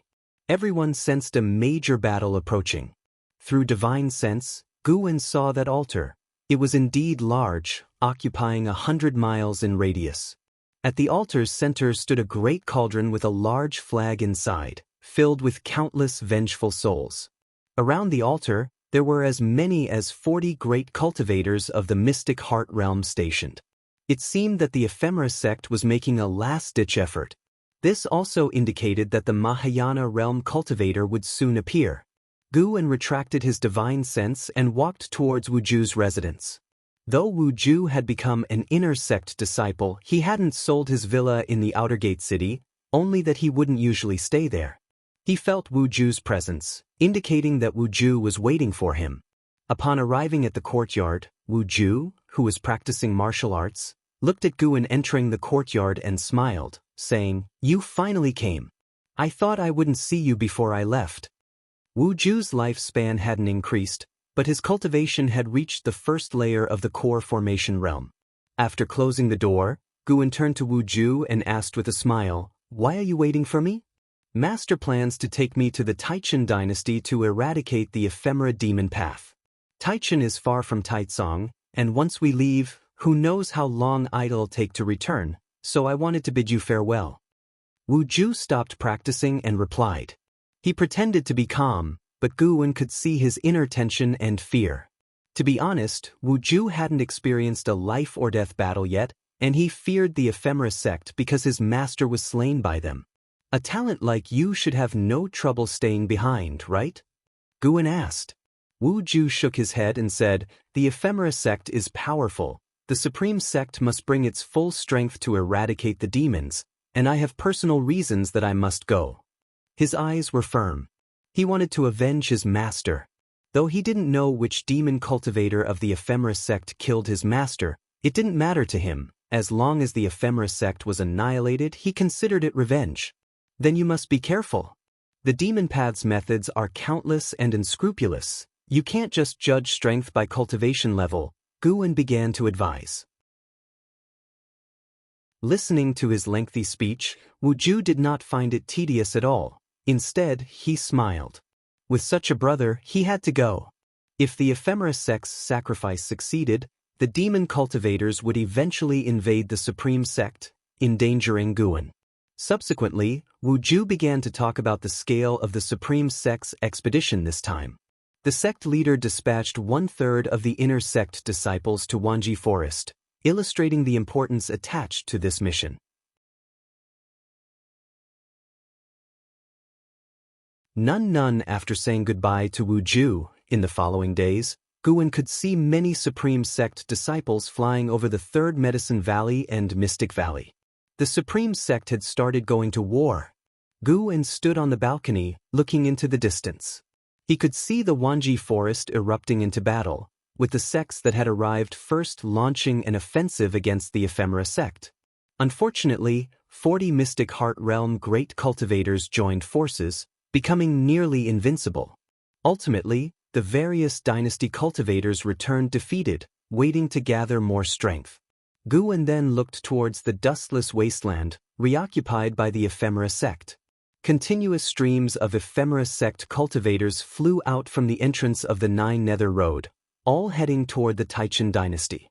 The 9 dynasties comprised of Taizong, Great Yu, Chintang, Tianwei, Taichen, Hanlu, Great Zhao, Great Jiang and Wuzhen. The Taichen dynasty was relatively weak, situated at the center of the 9 dynasties with a vast territory now occupied by the ephemera sect. From a macro perspective, Guan saw that around the Taichen dynasty, cultivators were continuously heading to provide support, a very spectacular sight. As Guan watched, he couldn't help but feel his blood boil, wanting to join in the excitement. However, he needed to guard his Medicine Valley, as that was the most important task. Moreover, if he acted prematurely, that Mahayana cultivator might not show up. The opponent had been silent until now, making Guan believe they were definitely preparing something. The gigantic sacrificial platform in the Wanji Forest looked like a target to Guan. He suspected that the ephemera sect would sneak attack the Supreme Sect. Not only did he have this suspicion, but the Supreme Sect also showed caution, with a Mystic Heart Realm great cultivator currently guarding the sect, and it wasn't Ancestor Xianquan. A month later, the number of patrols in the cities of the Supreme Sect increased, with a tense atmosphere permeating the sect, even affecting the servant disciples in the Third Medicine Valley and Mystic Valley. As the chief disciple of Mystic Valley, Lu Jiojia began arranging disciples to take turns guarding the mountain tops around the Medicine Valley to prevent any demon cultivators from the ephemera sect from approaching. The third Medicine Valley was similarly vigilant, with deacons taking turns patrolling with their disciples. On this morning, in the third Medicine Valley, after morning exercises ended, Guwen was walking towards his pavilion when he seemed to sense something, his expression changing slightly though he did not stop walking. Boom! A thunderous roar suddenly echoed across the sky, startling everyone in the valley, making them turn and look. From the direction of the inner sect, rolling thunderclouds appeared, sweeping towards the third Medicine Valley, seemingly ready to cover the entire sky. What was that sound just now? Could it be an attack from the ephemera sect? But isn't the ephemera sect in the Taichin dynasty? Since our supreme sect ranks among the top of the 9 dynasties sects, if we were destroyed, the morale of the 9 dynasties would certainly plummet. I hope it doesn't involve our Medicine Valley. Disciples gathered and began discussing. Guwen also stopped in his tracks, standing by a wooden fence at the edge of a garden, looking into the distance, observing the battle in the sect's main city. The sect's main city was the largest city of the supreme sect. Inner sect disciples could enter the city but could not reside there. Only the high-ranking individuals of the supreme sect lived there. At this moment, 2 Unification Realm great cultivators were fighting in the sect's main city. As their battle progressed, more cultivators joined in, eventually forming a large-scale melee. It wasn't an attack from the ephemera sect but rather spies from the ephemera sect starting to act. After watching for a while, Guwen realized that the troublemakers seemed to come from the same family. Lu Lingjun approached Guwen and said, "Valley Master, from now on, do not leave the Medicine Valley." She also looked towards the sect's main city, eyes filled with gravitas. She had sensed the presences of at least 5 Unification Realm cultivators. Just Unification Realm cultivators weren't enough to unsettle her. She had a premonition that something extremely dreadful was about to happen. Guwen nodded lightly, then continued to watch the battle. The third Medicine Valley quickly darkened, as if night had fallen. Rumble, a deep thunderous sound echoed across the sky, making it seem as if an ancient ferocious beast was roaring in the sea of clouds, creating a deafening noise. "It is time for you to show yourself. Our battle will determine the fate of the supreme sect." A cold, indifferent voice echoed throughout the entire supreme sect, making everyone who heard it feel a heavy pressure on their chest, very uncomfortable. Lu Lingjun's face changed slightly. She could confirm that the owner of this voice had a cultivation level beyond the Unification Realm. Guwen saw someone walking among the clouds. That person wore a black robe, had a purple crown on their head, and 18 golden short swords floating behind them. As they walked forward with sleeves fluttering in the wind, they stirred up waves of energy, giving an imposing aura reminiscent of a dragon's presence. 5th layer of Mystic Heart Realm. This person was likely among the upper echelons of the ephemera sect, with a cultivation level 3 layers higher than any Mystic Heart Realm great cultivator in the supreme sect. Meanwhile, in the inner sect city, inside the book collection hall, Elder Su Lu stood in front of the counter, watching a figure walking down the stairs from afar. He couldn't help but ask, "How confident are you?" Following his gaze, an old man with an immortal demeanor dressed in black robes came walking down the stairs, holding a horsetail whisk, his expression calm. He didn't stop, continuing down the stairs, leaving only one sentence, "I will do my best." Su Lu turned to look out the window. The rolling thunderclouds looked like a black ocean, stirring up huge waves, oppressive and horrifying. Worry appeared in his eyes. "Today is the first time since reaching Mystic Heart that I combat another Mystic Heart realm. May I know your name?" The old man's voice echoed throughout the entire supreme sect, bringing the restless cities to silence. Mystic Heart Realm? Lu Lingjun was also hearing this realm name for the first time. Above unification is Mystic Heart? Lu Lingjun's divine sense captured the figure in the clouds, her eyes filled with longing. She must reach this realm. She would surpass the Mystic Heart realm. "I am Venerable Qi Qian of the Ephemera sect. Dying by my hand would not be in vain for one who has reached mystic heart. The earlier voice rang out again, with an arrogant tone that made the Supreme Sect cultivators worry for Ancestor Kusong. Boom! A tremendous pressure descended, covering the entire Supreme Sect. The thunderclouds in the sky churned violently, and almost all the cities lit up with protective light screens, using formations to resist the pressure from the battle in the sky. Venerable Qi Qian and Ancestor Kusong were already engaged in combat. The two fought fiercely high in the sky, not affecting the ground below, but their pressure was so immense that even the mountains between heaven and earth trembled. Lu Lingjun stared intently at the sky, not wanting to miss any details of the battle between the two Mystic Heart Realm great cultivators. Guan couldn't help glancing at her. She wouldn't gain path enlightenment from this, would she? After a while, Lu Lingjun was still deeply absorbed, while Guan turned and walked towards the valley entrance. The Ephemera sect had not only sent Venerable Qi Qian, but also an even more powerful presence. That person had already reached the entrance of the third Medicine Valley. From a distance, Guan saw a woman in white walking towards the valley entrance, wearing a bamboo hat, looking very mysterious. Her hands were placed in front of her lower abdomen, white as snow, with a dignified demeanor, as if she were a fairy descended to the mortal world. It was hard to associate her with the demon cultivators of the Ephemera sect. Fairy by Xia, 9th layer of Mystic Heart Realm 2180/4900/6500, 9th layer of Mystic Heart Realm. This truly was an attempt to flatten the Supreme Sect in one fell swoop. Guan sighed inwardly and walked quickly. Soon, he stood before Fairy by Xia, cupping his hands in salute. The Ephemera sect is causing chaos. May I ask what brings you here, senior? Fairy by Xia's bamboo hat was draped with a veil, her red lips faintly visible, likely painted with thick lipstick.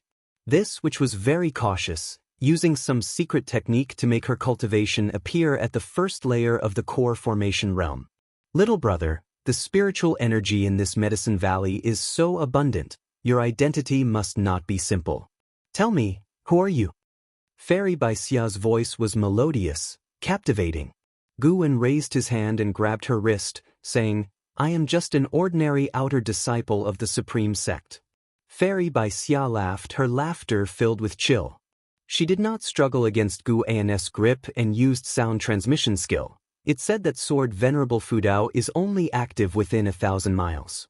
Little brother, if you have information about Sword Venerable Fudao, I can spare your life.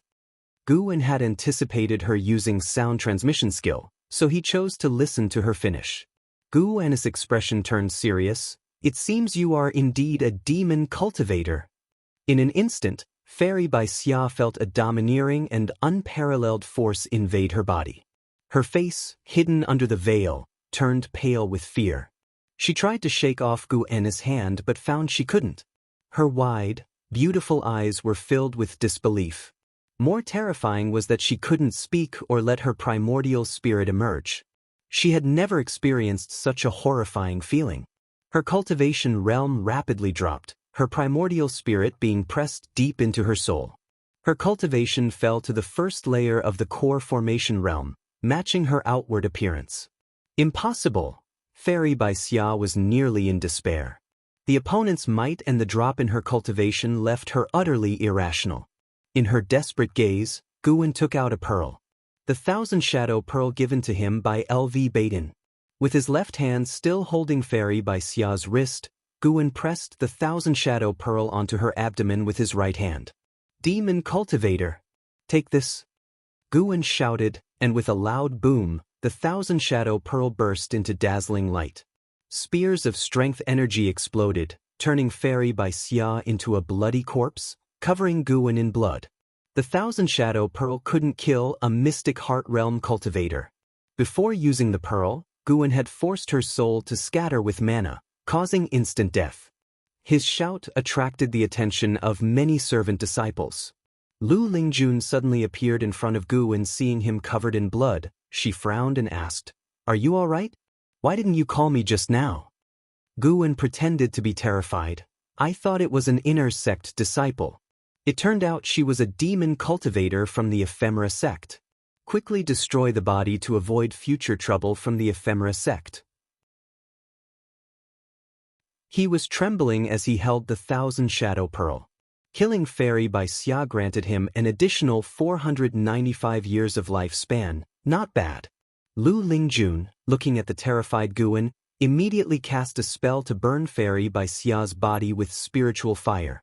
The residual mana in Bai Xia's body aided the burning, quickly reducing the body to ashes. Lu Lingjun couldn't detect the Nirvana realm's mana. These were vastly different powers. But she could confirm that the opponent indeed had the cultivation of the first layer of the core formation realm. Watching the ashes, Guan sighed with relief, muttering, "It's a pity she didn't have a storage bag or storage ring." Lu Lingjun retorted, "You don't seem too scared, considering you look so timid. You are a golden list genius, and an initial core formation realm demon cultivator scared you like this." She began to reflect on the insights she gained from witnessing the battle earlier. She seemed to have grasped something. The Mystic Heart realm was indeed fascinating. The gap between the 9th layer of Unification realm and the Mystic Heart realm was unimaginable. She suddenly felt that only by achieving the Mystic Heart realm, one can be considered a truly powerful cultivator. Chapter 141. Sword cultivators must always be calm. Looking at Lu Lingjun falling into silence once again, Guan could feel that she had grasped the opportunity for a breakthrough. It was obvious that Lu Lingjun had been stuck at the 9th layer of the Unification realm for a long time, and her spiritual power was no longer able to grow. Guan pulled her into the valley and said, "Tell me, what is the Mystic Heart realm exactly like? It seems so powerful." Mystic Heart? Mystic Heart? Could it be that there is something special about the heart in this realm? Lu Lingjun's expression changed upon hearing this. Her heart was undergoing slight changes, with a thread of special power surging inside. This thread of special power was, of course, Guan's mana. However, he used it so skillfully, and the gap between their realms was so vast, that Lu Lingjun couldn't detect it was his power. Instead, she thought she was about to undergo a transformation. This thread of mana circled inside Lu Lingjun's heart and then returned to Guan's body, giving Lu Lingjun a fleeting sense of loss. At this time, other disciples in the valley gathered around, asking about the background of the female demon cultivator from earlier. Covered in blood, Guan gave a few brief answers before going back to the pavilion to wash himself.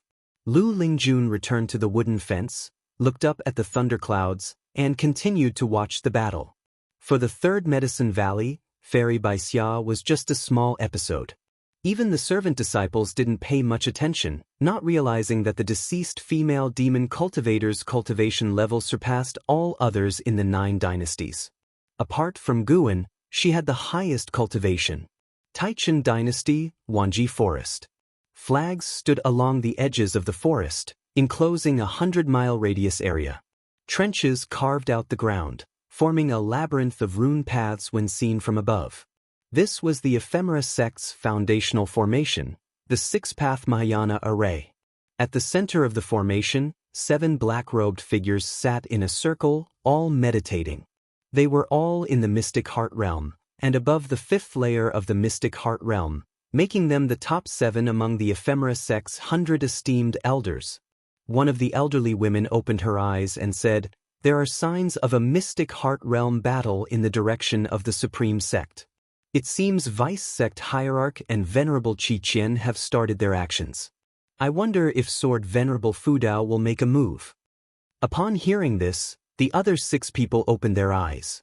The Supreme Sect is in grave danger. Sword Venerable Fudao will definitely make a move. They say Sword Venerable Fudao's cultivation is at least at the 8th floor of the Mystic Heart realm. I wonder if it's true. No matter what, with the Vice Sect Hierarch making a move, the Supreme Sect can only rely on Sword Venerable Fudao. We indeed underestimated the sects of this land. Though it appears barren and backward, it can call upon so many Mystic Heart realm cultivators. Having stood for thousands of years, eventually someone will reach the Mystic Heart realm.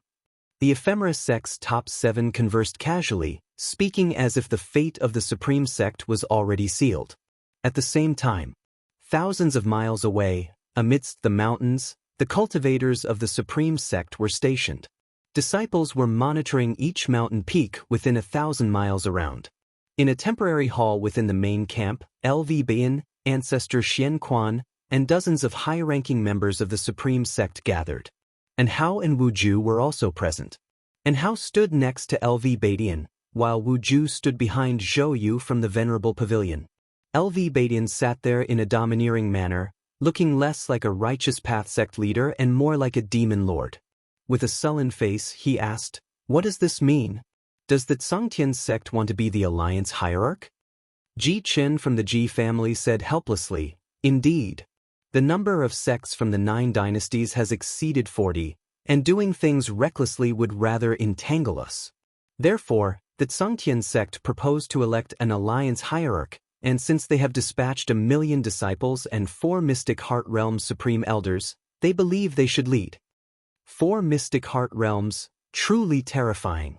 It should be known that before the ephemera sect's disaster, the Unification Realm was the highest realm in the 9 dynasties. Little did anyone expect that when the 9 dynasties' catastrophe arrived, the Tsangtian sect could summon 4 Mystic Heart Realms supreme elders. Not every supporting sect sent Mystic Heart Realms. This was the dispatch array for battle. The Tsangtian sect no doubt had other Mystic Heart Realm great cultivators stationed, just like the Supreme sect. The Supreme sect could only send 1 Mystic Heart Realm supreme elder. Compared in strength, the Supreme sect really couldn't be compared to the Tsangtian sect. Ji Chen's words cast a silence over the hall. Many elders wanted to rebut but had no rebuttal. The Ji family, Zhou family, and Gu family were the 3 major families of the Taizong dynasty.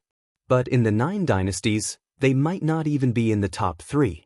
LV Baitin took a deep breath, staring hard at Ji Chen, asking, "Where is your Ji family's ancestor? When will they arrive?" Ji Chen replied, "They should arrive within these few days, but only one could be found."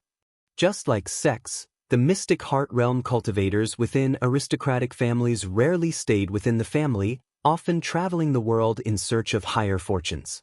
LV Baitin looked at Zhou Yu.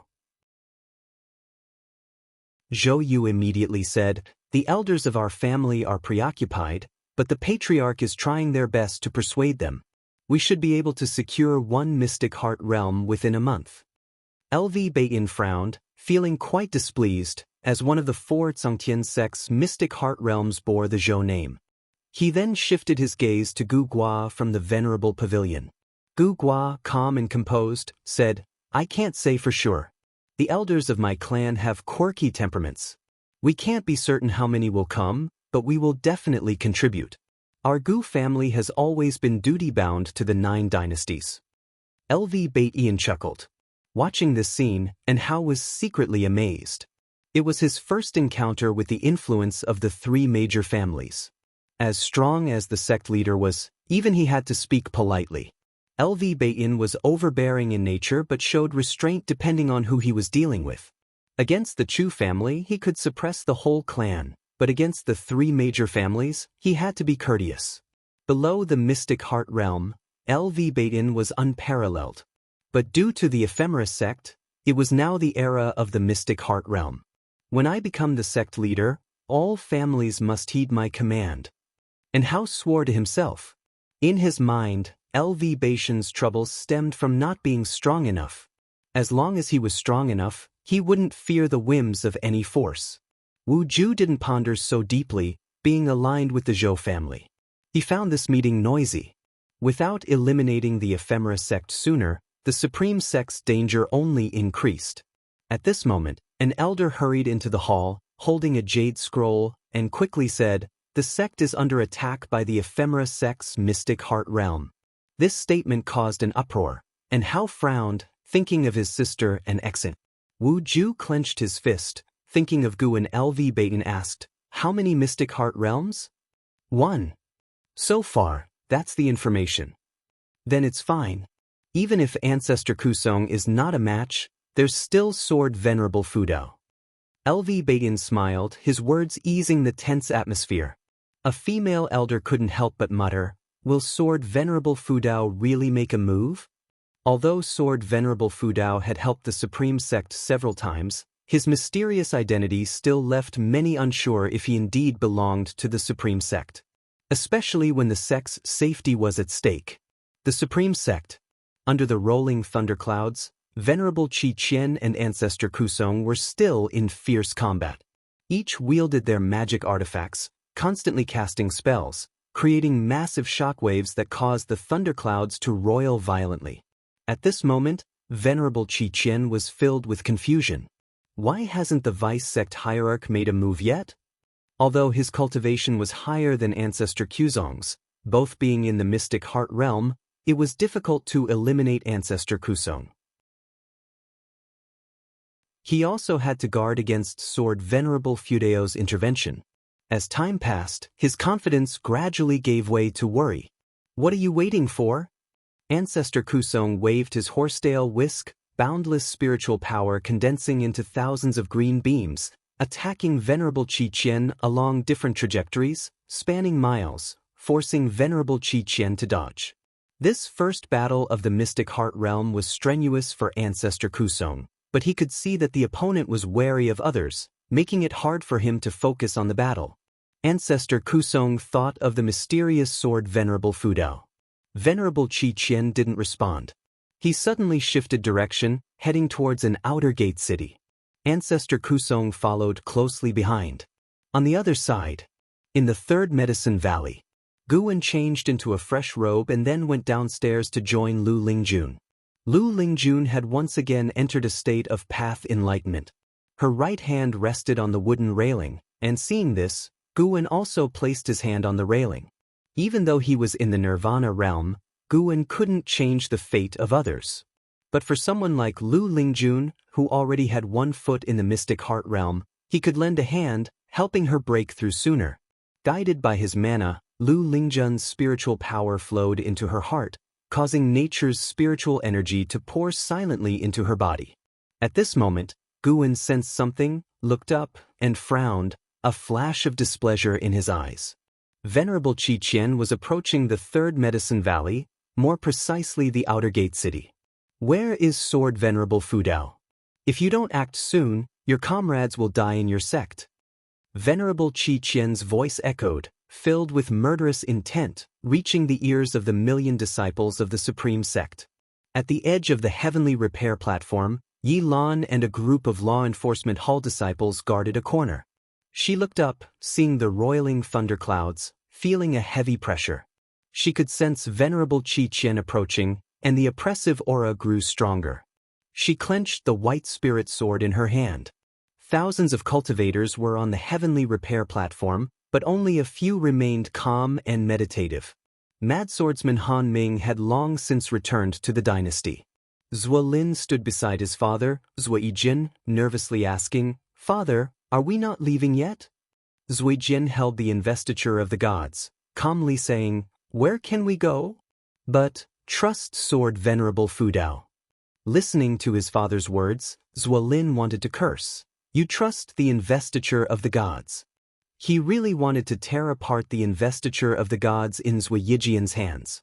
Far in the Third Medicine Valley, Guan had already used divine sense to cover the outer gate city, locking onto someone. "It's decided it will be you." Zhuo Yijin seemed to sense Zhuo Lin's anger. He turned to the next page, saying, "Son, when faced with matters, don't rush. A sword cultivator must always be composed." At that moment, the treasure sword placed beside him began to tremble violently, catching his attention. A vast sword intent leaked from the sword, causing Zhuo Yijin to be moved. "This is..." Zhuo Yijin trembled with excitement, forgetting the words he wanted to say to his son.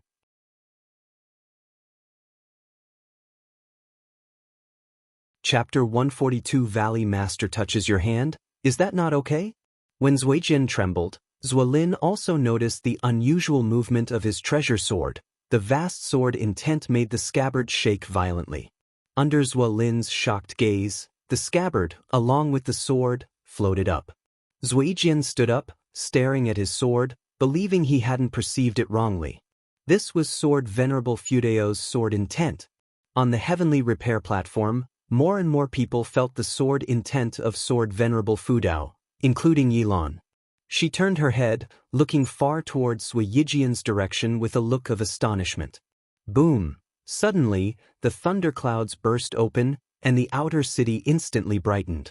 A violent wind descended from the sky, causing the buildings in the city to tremble. Outer disciples and servant disciples with low cultivation levels were pressed to the ground, everyone struggling to lift their heads to see. A huge hole appeared in the thunderclouds above the outer city, with a diameter reaching tens of miles. The thunderclouds failed to reform, and under the sunlight, Venerable Qi Qian and Ancestor Kusong were engaged in a fierce battle. The two were 100 zhang apart, continuously casting spells, their spells colliding and creating strong winds and intense light. The terrifying pressure twisted the city's protective light shield violently, on the verge of breaking. "Father, this is..." Zuolin looked incredulously at Sui Jin, his voice trembling. Could his father be the mysterious Sword Venerable Fudao? Others were also having the same thought, as this sword intent was overwhelmingly powerful. Even Venerable Qi Qian in the high sky felt that sword intent. His gaze turned towards Sui Jin, locking onto him, his brow furrowed. Could this person be Sword Venerable Fudao? At this moment, Sui Jin suddenly half-knelt, looking at his constantly quivering treasure sword, and shouted, "Please, Sword Venerable, save our sect." As his words fell, clang, the sound of the sword leaving the scabbard tore through all the noise of the world. Venerable Qi Qian jumped away abruptly, retreating to the top of the thunderclouds, distancing himself from Ancestor Kusong. He looked down at the heavenly repair platform, his 18 golden short knives gathering into a long knife before him, his expression manic with laughter, and shouted, "Sword Venerable Fudao, come out quickly. Let me see how powerful you are." This voice resounded throughout the supreme sect. He wasn't just provoking Sword Venerable Fudao, but also passing a message to the vice sect hierarch, urging him to come quickly. He was a cultivator of the 5th layer of the mystic heart realm. Even if he couldn't defeat Sword Venerable Fudao, holding him off for a while wouldn't be difficult. However, the only response was the sound of something breaking through the air. As soon as Venerable Qi Qian spoke, the treasure sword before Sui Yijian suddenly aimed at Venerable Qi Qian. The terrifying sword intent exploded instantly, sending everyone around flying away. The entire city saw a chilling light shoot out from the city, soaring to the sky, unstoppable. In his backward motion, Zuolin saw the chilling light cleaving through the sea of thunderclouds in the sky, as if splitting the heavens in half, shocking his eyes. Venerable Qi Qian was also frightened by the sudden, attacking treasure sword. That was fast. Unable to dodge in time, he instinctively raised the long knife in his hand, but he couldn't bring up the knife faster than the speed at which the treasure sword was coming. With a boom, the long knife in his hand shattered. As the sword tip neared him, the horrifying sword qi of the Taizong divine shocking sword erupted abruptly, crushing his flesh. With one sweep of the sword, Venerable Qi Qian's figure vanished. Where the sword passed, the sea of clouds split, leaving a grand and unparalleled sword qi mark in the sky. A renowned great cultivator of the mystic heart realm couldn't even escape with his primordial spirit, not to mention using his mystic heart divine power. The gap was too vast. Venerable Qi Qian had no power to resist. Ancestor Kusong, suspended high in the sky, his robes fluttering and white hair blowing, looked at the direction where the sword qi went. This supreme elder was dumbfounded, unable to stay calm. Having fought with Venerable Qi Qian, he deeply understood the terror of this demon cultivator, feeling an unfathomable depth. Such a powerful existence was killed by Sword Venerable Fudao with one slash? From beginning to end, Sword Venerable Fudao never showed up. The sound of something breaking through the air came again, and the treasure sword flew back from the horizon, drawing a perfect arc in the sky, finally falling into the heavenly repair platform. Clang! The sword blade plunged into the platform, sparks flying, the sword body shaking violently, creating afterimages. Laying on the ground, Sui Yijian looked at his treasure sword, unable to close his mouth. The entire city was silent. Far away in the third medicine valley, Gu Ennis' lips curled up, the lifespan-stealing prompt appearing before his eyes, proving Venerable Qi Qian was indeed dead. Guwen turned his head towards the main city of the sect, where the battle was still ongoing, but he had no intention to intervene.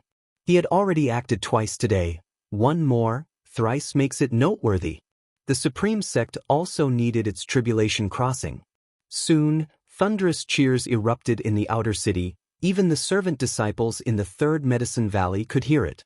Though they couldn't make out what was being shouted, they were all very nervous. Guwen stayed beside Lu Lingjun, fearing other disciples would interrupt her path enlightenment. In the outer city, more and more people rushed up to the heavenly repair platform. Ancestor Kusong descended from the sky, falling in the center of the crowd, right in front of Zuijian. At this moment, Zuijian was tightly gripping his sword, unwilling to sheath it, let alone hand it over to anyone. "Junior, can you let me see this sword?" Ancestor Kusong smiled warmly as he asked. Zuijian looked at him as if guarding against a thief, not agreeing. "Wait, the sword intent below us is strengthening." A sudden cry from an old man made everyone look down, seeing the flowing sword intent in the characters of Righteous Path. Just now, as the sword fell, Gu En's sword intent had passed into these two characters, enhancing the sword intent within, amplifying sword Venerable Fudeo's deterrence. Ancestor Kusong turned and looked at the two words of Righteous Path, feeling the flowing sword intent within. He slowly closed his eyes.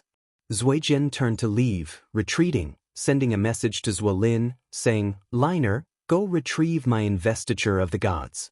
Far away, Yi Lan stood at the edge of the heavenly repair platform, surrounded by disciples of the Hall of Law Enforcement who discussed the power of sword Venerable Fudao excitedly.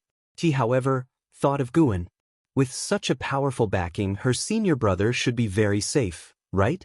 The sun set and the moon rose, and after the moon set, a new day dawned.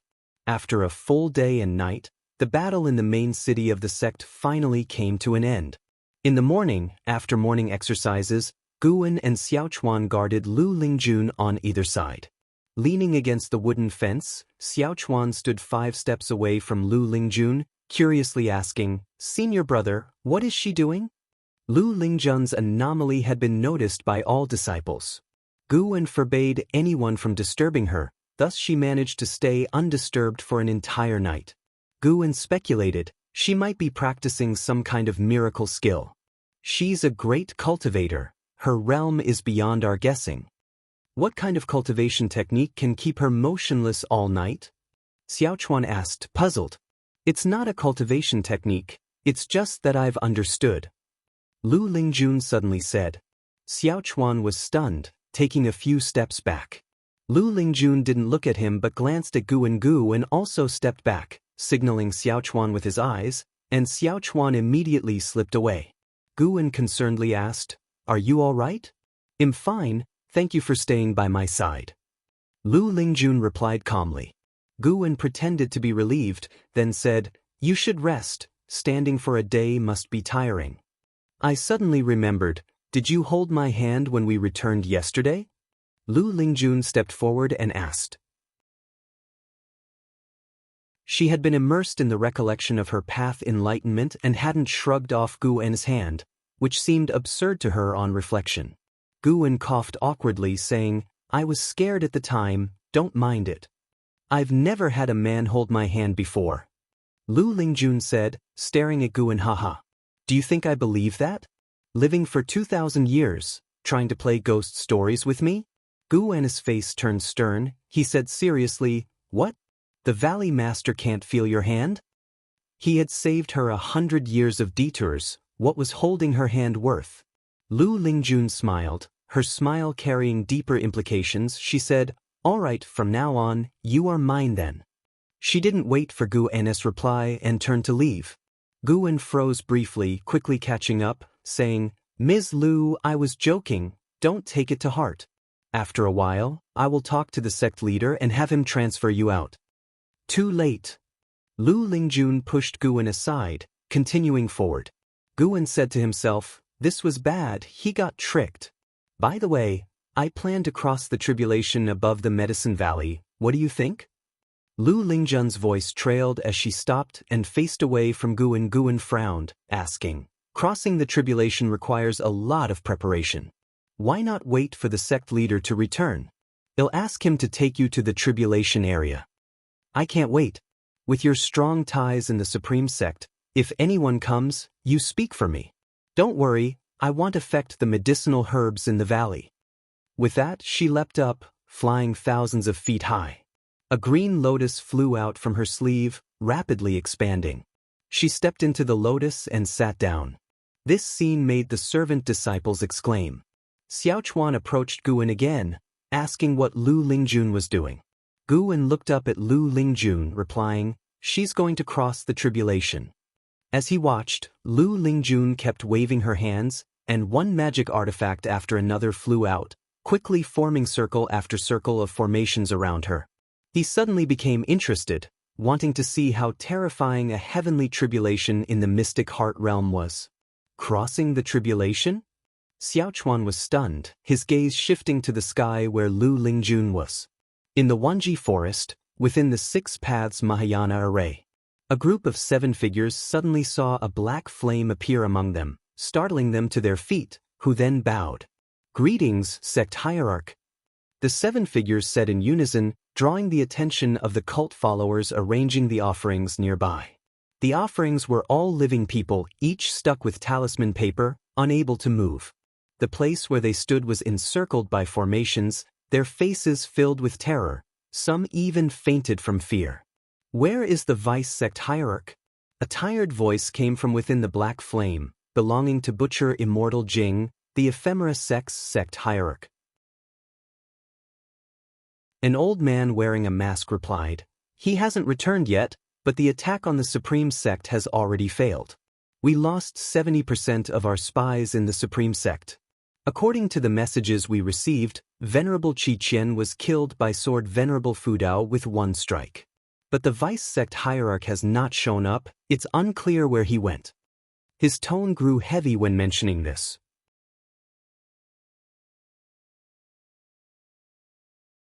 Chapter 143 Are You Really Panin?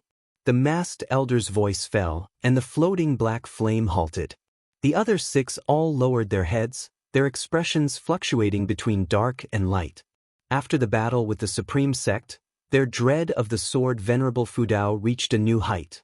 The masked elder continued, during this period, the main branch's losses have amounted to 20% of the congregation, among them 17 cultivators of the unification realm. We cannot determine the life or death of the vice sect hierarch.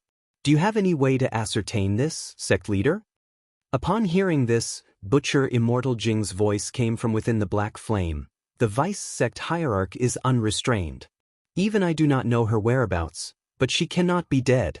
Unless a Mahayana cultivator is born in the 9 dynasties land, and even if there were one, to kill her would be no small feat. Have you felt the suppressive aura surpassing the mystic heart realm?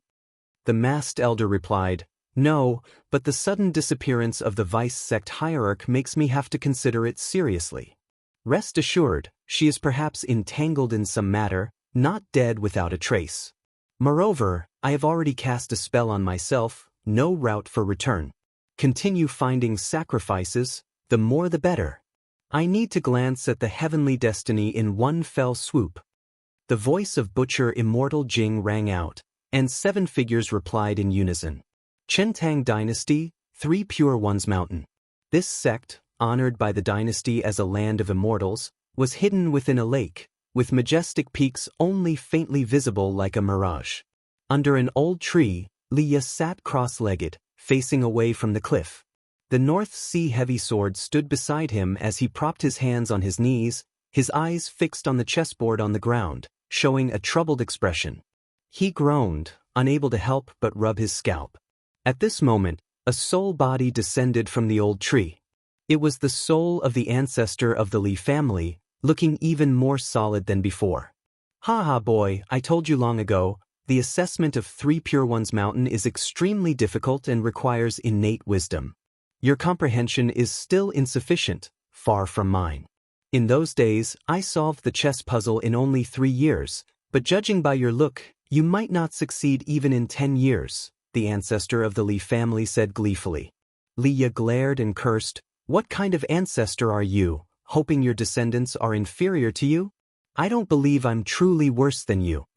The ancestor of the Li family chuckled. My master predicted that the Li family would produce a person of heavenly destiny to help me overcome tribulations. I thought it was you, but now it seems it might be someone else. Child, why not give up cultivation, go down the mountain, get married, and give birth to the person of heavenly destiny as soon as possible? Liya, furious, immediately stood up and drew the North Sea heavy sword, ready to strike at the ancestor. What are you two arguing about again? An elderly voice came. Liya turned his head, seeing a figure emerging from the mist. It was an elderly Taoist in a green robe, with white hair yet youthful features, holding a horsetail whisk that seemed to carry threads of cloud, full of celestial air. He quickly saluted, "Disciple greets martial master." The ancestor of the Li family also saluted the green-robed Taoist, "Greetings, master." This green-robed Taoist was known as Taoist Tianshu, with an ethereal and immortal bearing, like a true immortal of the mortal world. Taoist Tianshu landed on the cliff, smiling. Who says the person of heavenly destiny hasn't been born? I calculated before, and the Li family's chi fortune has shown signs of soaring, indicating that the person of heavenly destiny has already been born.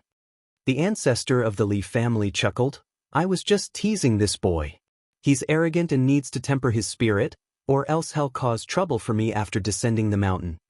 Taoist Tianshu waved the horsetail whisk, causing the chessboard on the ground to turn to ashes, vanishing into smoke.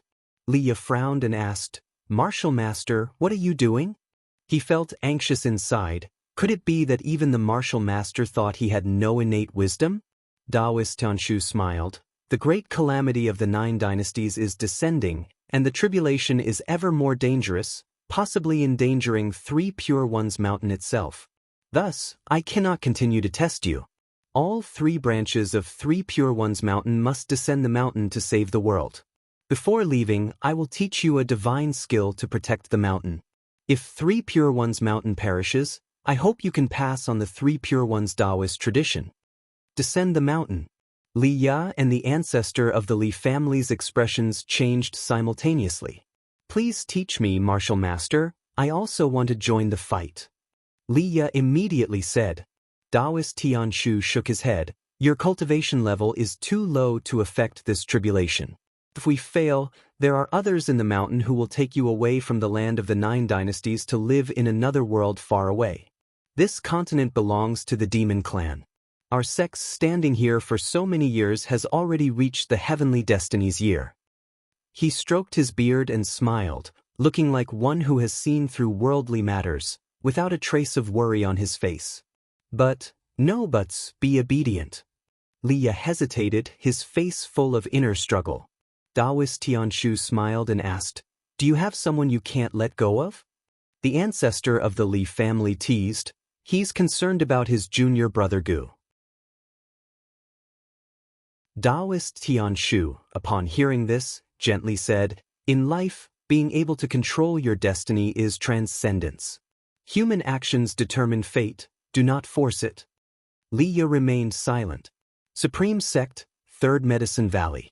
The world was dim, and disciples gathered in the valley, looking up at the spectacular sight in the sky, Guan among them. They saw bolts of heavenly lightning crashing down, all intertwining at a single point where Lu Lingjun had set up a formation. Golden lightning resembling dragons fell, causing the formation to burst forth with rainbow light, sweeping across the sky with great momentum. At a distance, on the mountain peaks surrounding the 3rd Medicine Valley, many Supreme Sect cultivators stood, ranging from cultivators to elders, with their cultivation levels at least at the core formation realm, watching Lu Lingjun's lightning tribulation and discussing. The range of the lightning tribulation extended over 100 miles, with red light emanating from the thundercloud region, looking like a heavenly eye. In front of this heavenly eye, the 3rd Medicine Valley seemed insignificant. Fortunately, the heavenly lightning focused solely on Lu Lingjun, otherwise the valley would have faced catastrophic destruction. Gu Zong stood beside Guan, sighing, "The mystic heart realm is indeed ineffable. Just witnessing the tribulation fills me with endless thoughts." Lu Lingjun's tribulation had lasted 3 days, with the divine might being most terrifying yesterday but weakening today. Even so, each bolt of heavenly lightning now could still kill a Unification Realm cultivator. Looking up, one could see Unification Realm great cultivators guarding each direction in the sky. Knowing that Lu Lingjun was an inner sect elder, the Supreme Sect rejoiced, even assisting in setting up the formation. Whenever the formation was about to disintegrate, the Unification Realm elders would step in, using their spiritual power to maintain it. This demonstrated the unity of the Supreme Sect to Guan. Some doubted Lu Lingjun's identity, until Gu Zong said that even if she were a demon cultivator, succeeding in the breakthrough, she would not be a match for the sword Venerable Fudao. These words dispelled all worries. Guan also sighed, "I never expected that among the servant disciples the sect leader casually assigned me, there could be one with such formidable cultivation. I truly am thrice fortunate." Gu Zong laughed. "Perhaps you possess the great fortune of energy movement, capable of writing the investiture of the gods. In the unseen, maybe you are a reincarnated great power, recalling events of your previous life." Guan rolled his eyes at him. "Truly imaginative. I indeed have a past life. In my past life, I am a descendant of Yen and Huang." Gu Zong's words were just for humor, but he was also very curious about how such a powerful mystic heart realm cultivator could emerge from Guan's Medicine Valley. Immortal cultivators believed in chi fortune. The greater the mystical cultivation, the more they believed. Gu Zong considered the Shenzhou scriptures that Guan had given to 10 talented disciples earlier and wondered if he should also cultivate his mind. Guan returned his attention to Lu Lingjun. Her mystic heart was already formed, marking a successful breakthrough, with her cultivation set to soar. He sighed inwardly. Tribulation crossing is truly difficult. Without those formations and elixirs, Guan thought it would be impossible to cross the tribulation with just the power of someone with the 9th layer of the Unification Realm. The spiritual power of the 9th layer of the Unification Realm was indeed vast, but to resist heavenly lightning required immense expenditure. Guan hadn't calculated how many elixirs Lu Lingjun had consumed, but it must have been an extraordinary number. At one point, Guan even wanted to help her because she almost couldn't hold on, unable to even take elixirs in time. Fortunately, the Supreme Sect's Unification Realm cultivators intervened in time. More than 20 Unification Realm elders and Mystic Heart Realm ancestor Kusong worked together to protect Lu Lingjun. Once the most difficult stage of the heavenly tribulation passed, Ancestor Kusong left in the morning. Guan didn't know if it was just his imagination, but he felt that Ancestor Kusong's back looked very desolate. It seems the tribulation crossing was successful. I should go. After her cultivation stabilizes, be sure to build a good relationship with her and try to keep her in the Medicine Valley. We'll make further arrangements when the sect leader returns, Gu Zong said before leaving. He flew into the sky, transmitting a few messages to the other Unification Realm elders before leaving. Even though Gu Zong was only in the Void Crossing realm, his status was extremely high. Firstly, he had the backing of the Gu family, and secondly, he held the power of managing the sect, which had delayed his own cultivation. Reaching the Unification Realm, almost all such cultivators detach themselves from mundane affairs, usually in seclusion for cultivation, avoiding sect management matters. Guan looked not far away where Xinjun was painting a portrait of Lu Lingjun's tribulation crossing. What recklessness! Even daring to offend a great mystic heart realm cultivator. 2 days later, as the thunder tribulation completely faded, Lu Lingjun successfully crossed it, formally stepping into the mystic heart realm. After retracting the formation, many of the Supreme Sect's Unification Realm great cultivators swarmed around her, exchanging pleasantries. For the assistance she received, Lu Lingjun was equally grateful, maintaining a humble demeanor that pleased the great cultivators. They were all very excited. The Supreme Sect had gained a new mystic heart realm cultivator. Especially at this crucial time. Heaven truly favored the Supreme Sect. After a long time. Lu Lingjun finally broke free from their compliments and flew towards the Medicine Valley, coincidentally seeing Gu Wen being pestered by Shinjin. Upon seeing Lu Lingjun descend, Shinjin immediately stored her painting paper into her storage bag. Lu Lingjun landed in front of them, looking at Shinjin. "Were you painting my tribulation crossing earlier?" Gu Wen quickly said, "This is the holy daughter of the Daodon sect, Shinjin. She meant no offense, she was in awe of your strength." The emphasis was on the Daoyan sect.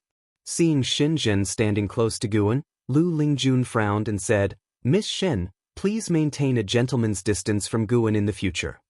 Shinjin asked in surprise, "Why?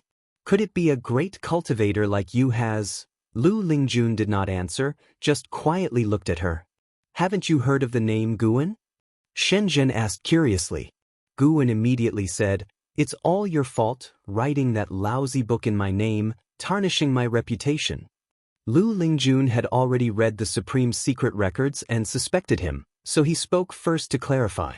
Shinjin wasn't angry, laughing, "Tarnishing your reputation? Didn't you benefit from it?" Lu Lingjun's gaze towards Gu Wen turned peculiar, sensing she was criticizing his greed. At this moment, Shinjin added, "Senior, Gu Wen is not simple. He is the author of the Investiture of the Gods, Pan.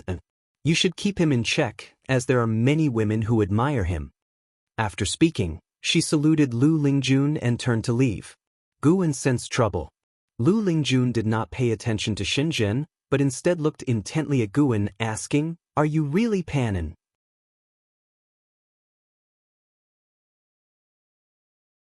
Chapter 144. Prepare for the arrival of the immortal. Gu Wen spent quite a while dealing with Lu Lingjun before sending her away. Of course, another reason was that Lu Lingjun also needed time to adapt to the mystic heart realm. He felt uneasy, knowing that Lu Lingjun, who knew his true identity as Pan and might entangle him even more. He remembered that Lu Lingjun loved reading Investiture of the Gods when she had nothing else to do. In the days that followed, Lu Lingjun's name spread throughout the Supreme Sect, invigorating all the disciples. The 3 words "mystic heart realm" were enough to boost the morale of the entire sect. The news quickly reached the Taichin dynasty. All the cultivators in the Supreme Sect's main stronghold were very excited upon hearing this. During this time, they deeply realized the terror of the mystic heart realm. It was no exaggeration to say that the only factor determining the outcome of the battlefield now was the mystic heart realm. No matter how many unification realm cultivators there were, they couldn't match up to the mystic heart realm. LV Bain was very pleased, explaining that he had personally recruited Lu Lingjun into the Supreme Sect. This also reassured those higher-ups who felt unfamiliar with Lu Lingjun. A mysterious great cultivator of mystic heart realms suddenly appearing, especially at this critical moment, naturally aroused suspicion among the authorities. They began to request LV Bain to summon Lu Lingjun to join the battle. Solely relying on ancestor Xian Quan was too weak an involvement for the Supreme Sect in this war. Within the 9 Dynasties alliance, they hardly had any significant voice. It was an incredible humiliation for the Supreme Sect, which had just held a golden list competition. LV Bain temporarily suppressed these requests, wanting to leave Lu Lingjun time to consolidate her cultivation level. Later, under the leadership of the Zongtian sect, the 9 Dynasties sects occasionally launched attacks on Wanji Forest. Great cultivators charged in, middle-level cultivators tried to rescue captured prisoners, and lower-level cultivators handled supply and logistics tasks. No matter how hard the 9 Dynasties sects tried to break through, they could not penetrate the Mahayana array of the Ephemera sect. News kept spreading, making more and more people in the world realize that the great calamity of the 9 Dynasties had arrived, a crisis that concerned all of humanity. Autumn arrived. Lu Lingjun had been in seclusion for a month, and during this time, Gu Wen did not disturb her. Gu Wen still traveled back and forth to various medicine valleys. Now, Nianchu Cave had also entered a smooth track, and Tian Yaoer did things more and more to his satisfaction. He hadn't gone to Nianchu Cave for 6 days. On this day, Gu Zong came to visit Gu Wen. He asked Gu Wen to convey to Lu Lingjun that she should head to Wanji Forest to provide support as soon as she came out of seclusion. Guan agreed. The battlefield in Wanji Forest was becoming even more severe. Using his divine sense, Guan saw that Wanji Forest was still in the midst of a great battle. Tens of thousands of cultivators were arrayed in every direction, shaking the heavens and the earth, causing the entire Taichen dynasty's spiritual energy to surge toward Wanji Forest. It was extremely tragic. Guan watched for a while before withdrawing his divine sense. The number of sacrificial offerings continued to increase, most likely prepared for that Mahayana cultivator. The death of Fairy by Xia didn't seem to have affected that Mahayana cultivator's plan. Guan continued his inspection of the third medicine valley.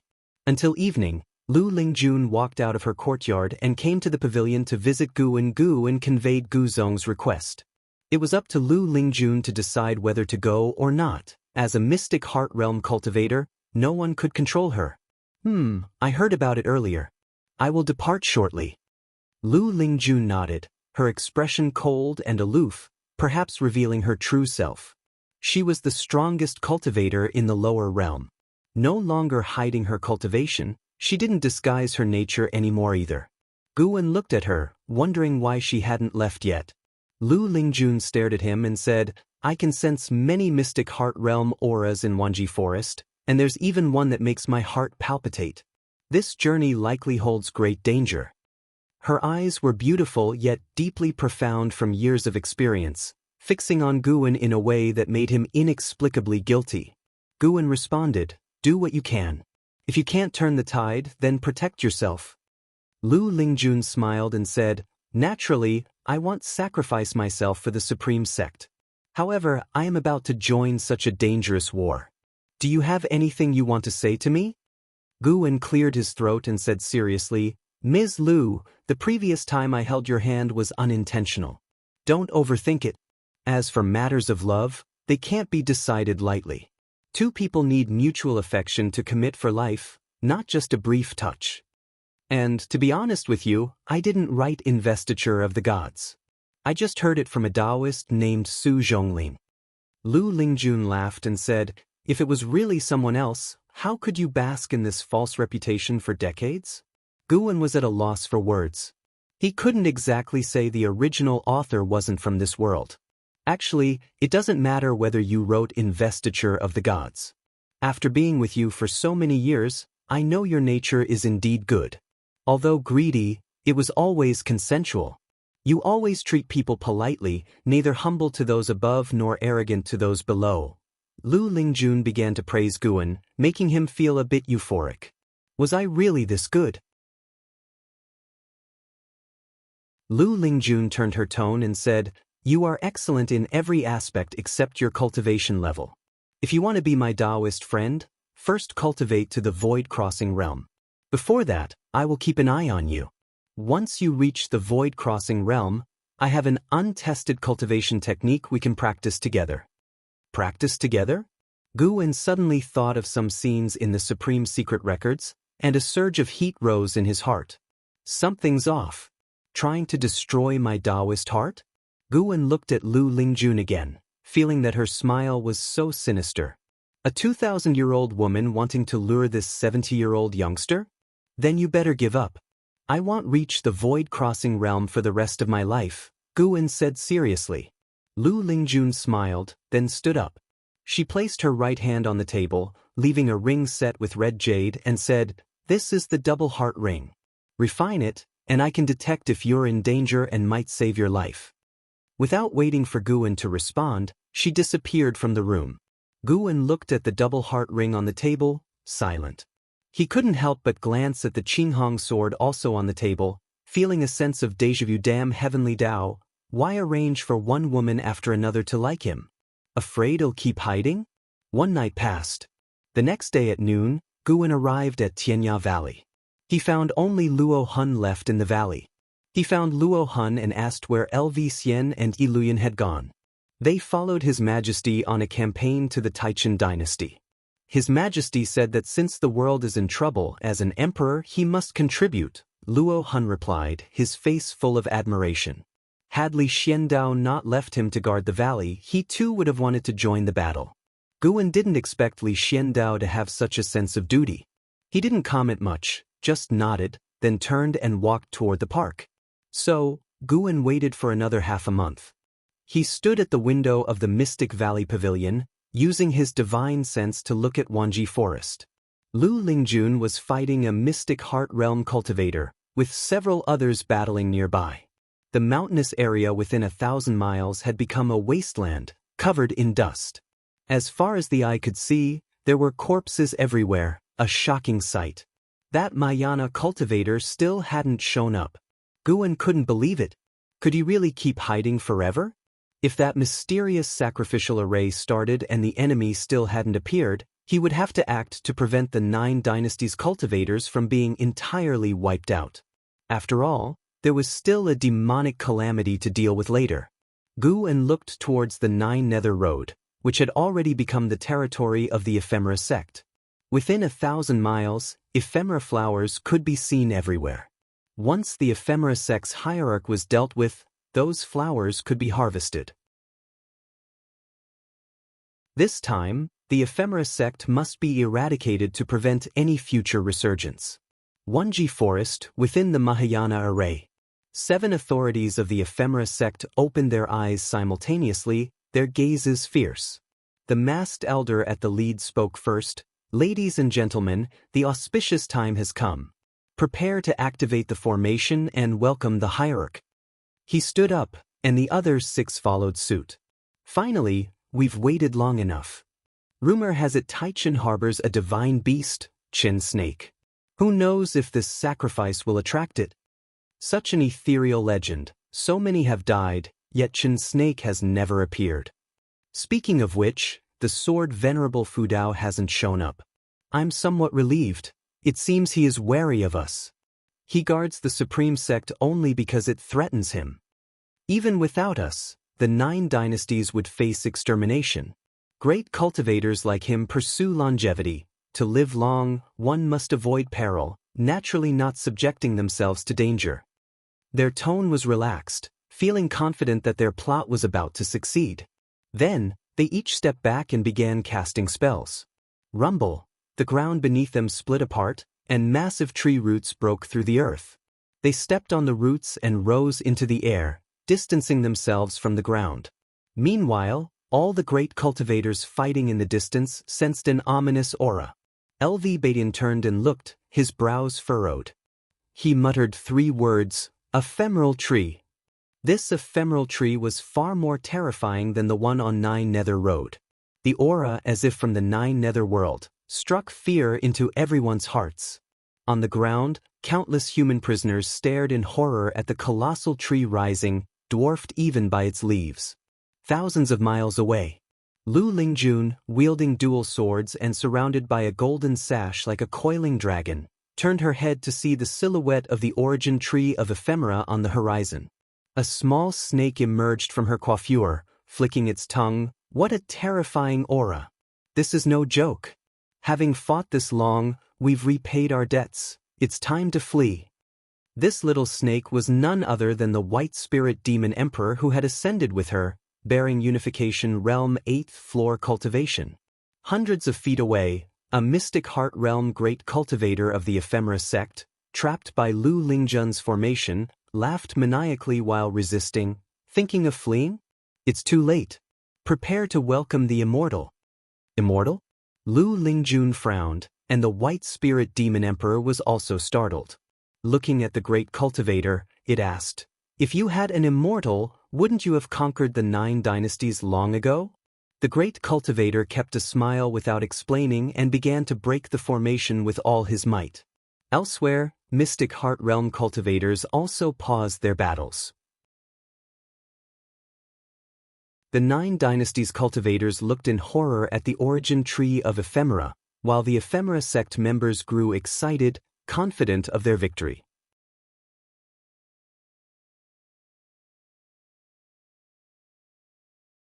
Chapter 145. Take it to save all beings. The origin tree of ephemera broke through the earth, spreading its immense and dense branches. Countless leaves quickly sprouted, covering the entire Wanji forest, spanning thousands of miles. Its trunk was as towering as a giant mountain.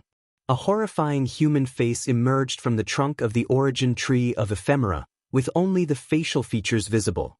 It wore a greedy and cruel smile, making the countless captives below tremble with fear. At this moment, countless people fainted from fright. They all had talisman papers stuck to them, preventing them from speaking, amplifying their inner terror to the extreme. Upon seeing the human face growing from the origin tree of ephemera, the great cultivators of the 9 dynasties went mad. Everyone, we have nowhere left to retreat. Think about your children and grandchildren. If we lose today, there will be no place left for the human race on this land. A domineering voice echoed throughout the heavens and earth, like thunderclaps, deafening the ears. As the voice fell, a dazzling golden light erupted from the horizon, speeding forward with unstoppable momentum. 4 mystic heart realm cultivators from the ephemera sect appeared out of thin air, casting spells in unison, trying to intercept the golden light. However, just as the 2 sides were about to collide, the golden light burst forth with thousands of beams, continuing its deadly trajectory. A majestic green river surged from behind. On its head stood a man in a black robe, holding a Zen stick, with boundless spiritual power, stirring up waves of wind. From other directions, great cultivators also charged forward, each using their divine skills, creating a magnificent spectacle. On the side of the 9 dynasties, all mystic heart realm cultivators launched a full-scale assault, vowing to reach the origin tree of ephemera. LV Bain raised the great flag he held high, and the 100,000 inner sect disciples below revealed their magical artifacts in unison. They quickly moved, changing formations, and lines of spiritual power dragons soared into the sky. There were fire dragons and ice dragons, intertwining and roaring, shaking the heavens and earth. Lu Lingjun rode a white python, cruising through the sky. She released the treasure sword in her hands and took out a great bow, drawing the bowstring to a full circle, gathering spiritual power into an arrow. Nature's spiritual energy surged toward this arrow, condensing together and greatly enhancing its aura. The right hand pulling the bowstring emitted a dazzling light. In another direction, Taoist Tianshu from the 3 Pure Ones mountain led dozens of Taoists, flying towards Wanji Forest. A battle far surpassing any before erupted. Boom! In Mystic Valley, Guwen stood atop a mountain, hearing the distant rumble. Beside him, Chu Jingfeng was highly agitated, unable to stay calm. This commotion, Chu Jingfeng frowned, sensing the sound coming from afar. It reminded him of Wanji Forest of the Taichen dynasty. The Battle of Wanji Forest had spread throughout the immortal cultivation world, and those servant disciples who had wandered through the outer sect always talked about it when they returned. The battle had already been ongoing for a long time, and now, with such a sudden and terrifying outbreak, it was hard to imagine what was happening. Rolling dark clouds began to appear in the sky, coming aggressively to cover the heavens. Guwen looked into the distance and softly said, "The fate of the 9 dynasties is at stake. Unfortunately, we can do nothing but pray that the heavens stand on the side of the righteous path." Chu Jingfeng took a deep breath and said, "Tell me, what level must one reach to save all living beings single-handedly?" Guwen glanced at him and smiled. "Why, do you have such an ideal?" Sword Venerable Fudao has repeatedly saved the Supreme Sect single-handedly. As a sword cultivator, he is naturally who I aspire to become. But the longer I cultivate, the more I feel my talent and comprehension are mediocre, Chu Jingfeng said, looking into the distance, his eyes becoming lost. Guwen smiled. "If you realize that, you must diligently practice the Taoist expansion skill I taught you. Although this technique comes from the Thousand Autumn Pavilion, I haven't mastered it either, but I believe you can. I hope you can see the mortal world 1,000 years from now for me." Chu Jingfeng looked at him and frowned, asking, "Why do you always encourage me not to give up hope, yet you yourself give up easily?" Guwen turned around, patted his shoulder, said nothing, and walked down the mountain. Chu Jingfeng couldn't help but chase after him, asking, "Where are you going?"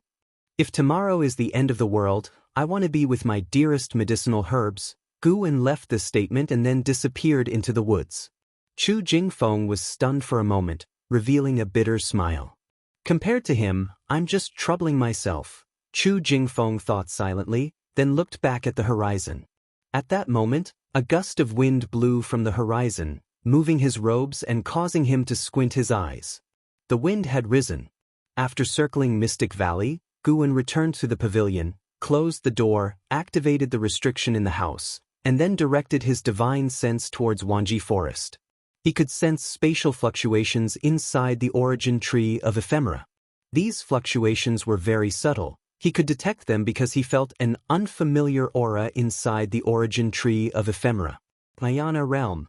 Guan had been in the Mahayana realm for many years and was very familiar with its aura. Finally, it was coming. At that moment, Guan felt someone calling him again. He carefully sensed it. It was Sage Xian Miao again. This guy never learns a lesson? Far away in the North Sea Mountain, Sage Xian Miao arrived in the forest where he had met the mountain god before. He knelt on the ground, continuously kowtowing. For a long time, Sage Xian Miao couldn't remember how many kowtows he had done. When the mountain god's voice reached his ears, his body stiffened involuntarily. "Hey kid, what trouble do you want to give me now? Do you have so many treasures to offer me?" Sage Xian Miao looked up, seeing the mountain god squatting on a tree branch, tilting his head to look at him. He quickly said, "The land of the 9 dynasties is about to face a catastrophic disaster. When the people of the 9 dynasties die out and demons invade, no one will be left to worship you." "Who said only humans can worship me, and who told you I only protect the human race?" Facing the mountain god's inquiry, Sage Xian Miao was stunned, suddenly not knowing how to respond. Guan said, "It's not that I can't help, but what? What do you want?" Sage Xian Miao asked urgently, his expression very excited. Guan's tone suddenly became icy. "I want you to be my slave forever, guard my Taoist temple, and never gain freedom." Upon hearing this, Sage Xian Miao's face changed dramatically, falling into silence. Guan had come to kill the Mahayana realm cultivators of the ephemera sect in the guise of the mountain god. Originally, he wanted to use the identity of Sword Venerable Fudao, but he feared that it would bring endless karma to the supreme sect, so he decided to act as the mountain god. After all, this time was different. The cultivation level of that Mahayana realm cultivator was already approaching the 9 layers of the Mahayana realm, with an immense aura that was far beyond what Guan's previous opponents could match. Killing such a powerful adversary would have significant repercussions. The mountain god was ethereal and enigmatic. Even if the ephemera sect had backing, they would have to think twice. Guan didn't want to get caught in an endless cycle of trouble. Sword Venerable Fudao protected the supreme sect, while the mountain god guarded the 9 dynasties. And accepting Sage Xian Miao as a servant was both to punish him and to have him help create a medicine garden. Sage Xian Miao had the second-best talent on the golden list, and his strength was sufficient to guard the medicine garden. After a moment of struggle, Sage Xian Miao gritted his teeth and said, "Fine, I willingly become a slave to the mountain god, as long as the mountain god saves all living beings." Guan waved his sleeve, and a wooden figurine fell into Sage Xian Miao's hands. This wooden figurine was carved to resemble Guan in the guise of the mountain god. Sage Xian Miao picked it up, looking at it, and found Guan had vanished. "Take it to save all living beings." Guan's voice echoed in the forest, and Sage Xian Miao's cultivation began to restore, bringing a look of joy to his face. Path of Returning Primordial Spirit, Unleash. Sage Xian Miao immediately got up and rushed toward Wanji Forest at full speed, bursting into the speed of the divinity transformation realm, disappearing on the horizon in the blink of an eye. Boom, boom, boom. Deafening explosions erupted from all directions around the Mahayana array. 7 of the ephemera sect stood before the origin tree of ephemera, standing shoulder to shoulder, half kneeling in the air. Following their gaze, a black crack appeared on the forehead of the human face on the ephemera tree, with black flames surging, as if something terrifying was about to step out. Looking down at the feet of the captives on the ground, the runic marks emitted a blood-red light, densely packed, forming a beautiful yet tragic array of light. The Mahayana array was activating. The formation's terrifying pressure stimulated the hearts of the Nine Dynasties cultivators on the edge of Wanji Forest. The cultivators of the Nine Dynasties had gone mad, charging forward relentlessly, with cultivators falling to death every moment. Lu Lingjun fought fiercely, but she could never break through the defensive line formed by dozens of Mystic Heart Realm great cultivators. The heavens darkened, thunderclouds rolled, lightning flashed and thunder roared, as if the heavens themselves were weeping. A giant claw suddenly stretched out from the thunderclouds, grasping the branches of the origin tree of ephemera, trying to uproot it. The tree trembled violently in response. Insolence! The 7 of the ephemera sect shouted in unison, attacking together. Their divine skills exploded, forcing the giant claw back. Immediately afterward, a colossal red snake descended from the sky. This red snake had double claws and a human-like face. From a distance, it looked like a woman's face covered in rouge, with disheveled hair, appearing terrifying in the darkened world. The snake's body was hundreds of feet thick and its length unknown. It's Artachan's divine beast, Chen Snake. A cultivator shouted in surprise, greatly boosting the morale of the Nine Dynasties cultivators. Chen Snake's aura was ancient and vast, far exceeding the usual Mystic Heart Realm. Its appearance brought strong hope to the Nine Dynasties. Chen Snake opened its bloody mouth, spewing molten lava like a torrent, sweeping towards the ephemera tree. At that moment, a blood-red light shot out from the black crack on the forehead of the human face on the ephemera tree, overpowering the rolling lava, crossing hundreds of miles, piercing through Chen Snake's throat. Scalding blood sprayed, echoing like the roar of an elephant throughout the heavens. Chen Snake fell, raising thousands of feet of dust, causing the ground to shake violently. An overwhelming pressure, far surpassing the Mystic Heart Realm, enveloped the entire Taichan dynasty. An ancient species dares to call itself a divine beast. Butcher Immortal Jing's icy voice resounded, filled with murderous intent, as if it came from the demon god of Nine Nether. Anyone who heard his voice felt their hearts turn cold. Lu Lingjun, who was fighting, turned to look and was shocked, her eyes full of disbelief. Facing this pressure, her spiritual power felt suppressed. The other side's level was undoubtedly higher than the Mystic Heart Realm. The ephemera sect's immortal has descended. Why do you still not kneel, waiting to receive the favor of the ephemera immortal? An ephemera sect great cultivator laughed maniacally. The Mystic Heart Realm great cultivators from the Nine Dynasties paid no heed to his provocation. They all looked at the origin tree of ephemera in terror.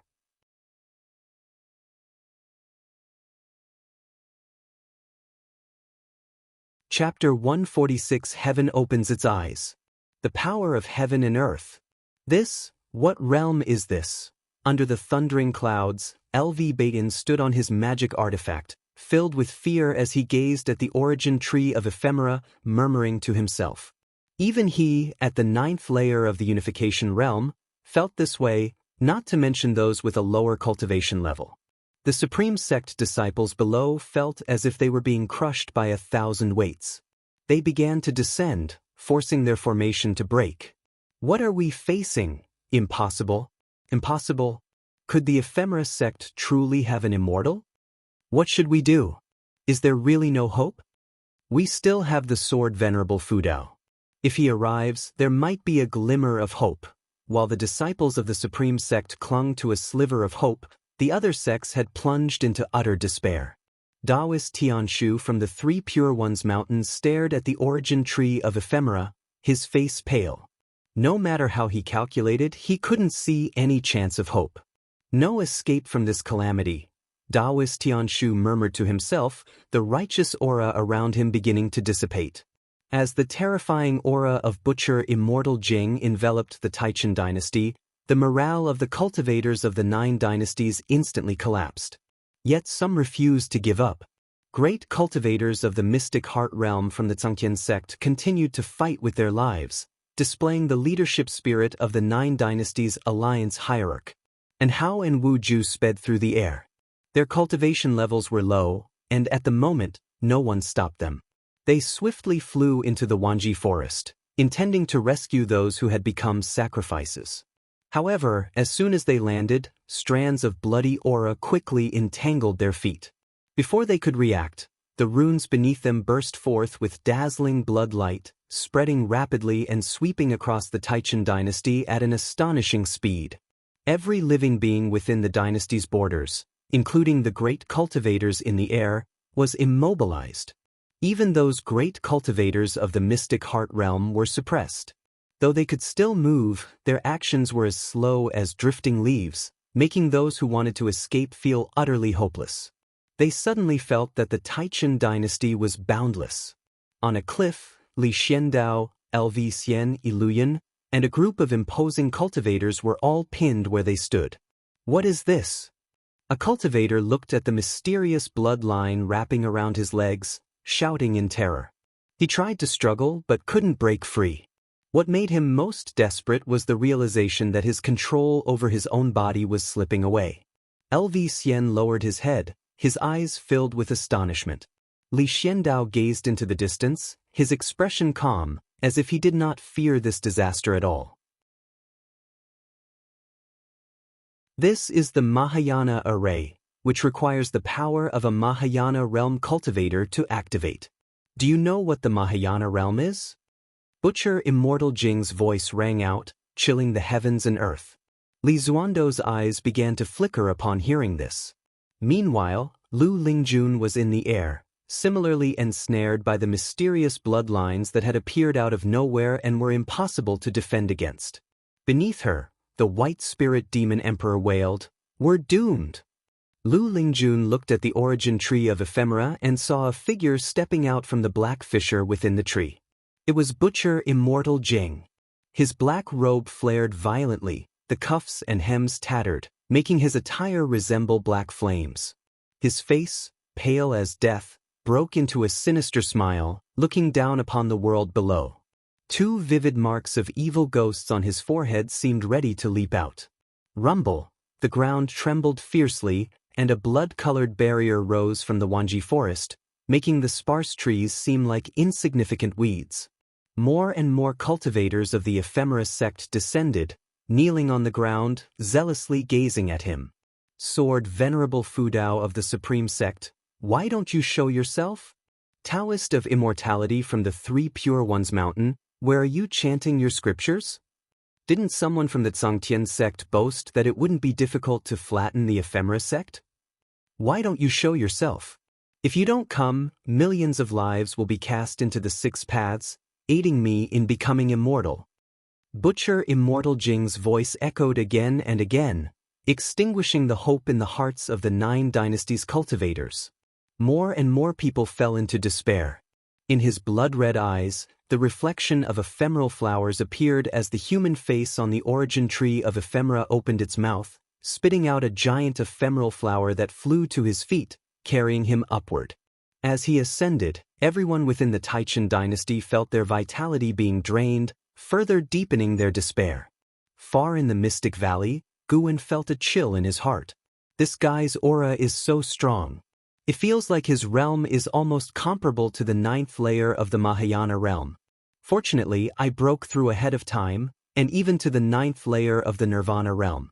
Guwen locked his divine sense onto Sage Xianmiao. With Guwen's mana enhancing him, Sage Xianmiao's speed far surpassed before, and he was already nearing the Taichin dynasty. Sage Xianmiao also heard Butcher Immortal Jing's voice, feeling an urgency he had never felt before. He had never thought his speed could be so slow. Mountain God, it's too late. Sage Xianmiao roared in his heart, tightly gripping the mountain god's wooden figure, his arm trembling. If it's too late, then throw it out. Gu An's voice reached his ears. Upon hearing this, he immediately hurled the wooden figure forward. As soon as the figure left his hand, it burst forth with terrifying speed, transforming into a streak of cyan light that charged towards the Wanji forest with unstoppable force. Almost instantly, Butcher Immortal Jing sensed something, turning his head towards the horizon. Lu Lingjun was directly in Butcher Immortal Jing's line of sight, and feeling his gaze, her heart trembled. Under her were the white spirit demon emperor who was shaking even more. In a trance, Lu Lingjun seemed to sense something, subconsciously turning her head. Time seemed to freeze as she caught sight of a streak of cyan light. Within the cyan light, she vaguely saw a small figure. And Hao, struggling desperately, turned his head and saw the cyan light speeding over, passing above his head at an inconceivable speed. On the cliff, Li Xiandao watched as the cyan light streaked across the horizon, his vision blurring. In the desperate eyes of the countless sacrifices, a streak of cyan light pierced through the darkened sky, bringing light into their view. Butcher Immortal Jing's reaction surpassed everyone in the Taichen dynasty. He raised his hand to block, forming a black light with terrifying spiritual power to intercept the cyan streak. His face changed slightly and he coldly said, "Mayana realm, who are you?" Within the cyan light, the small wooden figure turned, facing Butcher Immortal Jing. The small wooden figure raised its hand, pointing at Butcher Immortal Jing. Butcher Immortal Jing's eyes narrowed as he suddenly clenched his right fist, forming a demonic claw of terrifying black light, aiming to crush the small wooden figure. Bang! A massive beam of cyan light suddenly emerged from behind the small wooden figure, engulfing Butcher Immortal Jing at an unimaginable speed. Too fast. Standing at the peak of the Mahayana realm, Butcher Immortal Jing couldn't even react. The towering origin tree of ephemera was instantly pierced by the cyan beam, its body rapidly turning to ash, dispersing the thunderclouds in the sky.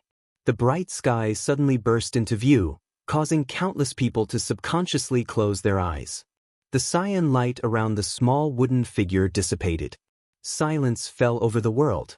Great cultivators of the 9 dynasties and the ephemera sect stared in shock at the diminishing body of the origin tree of ephemera, their minds blank.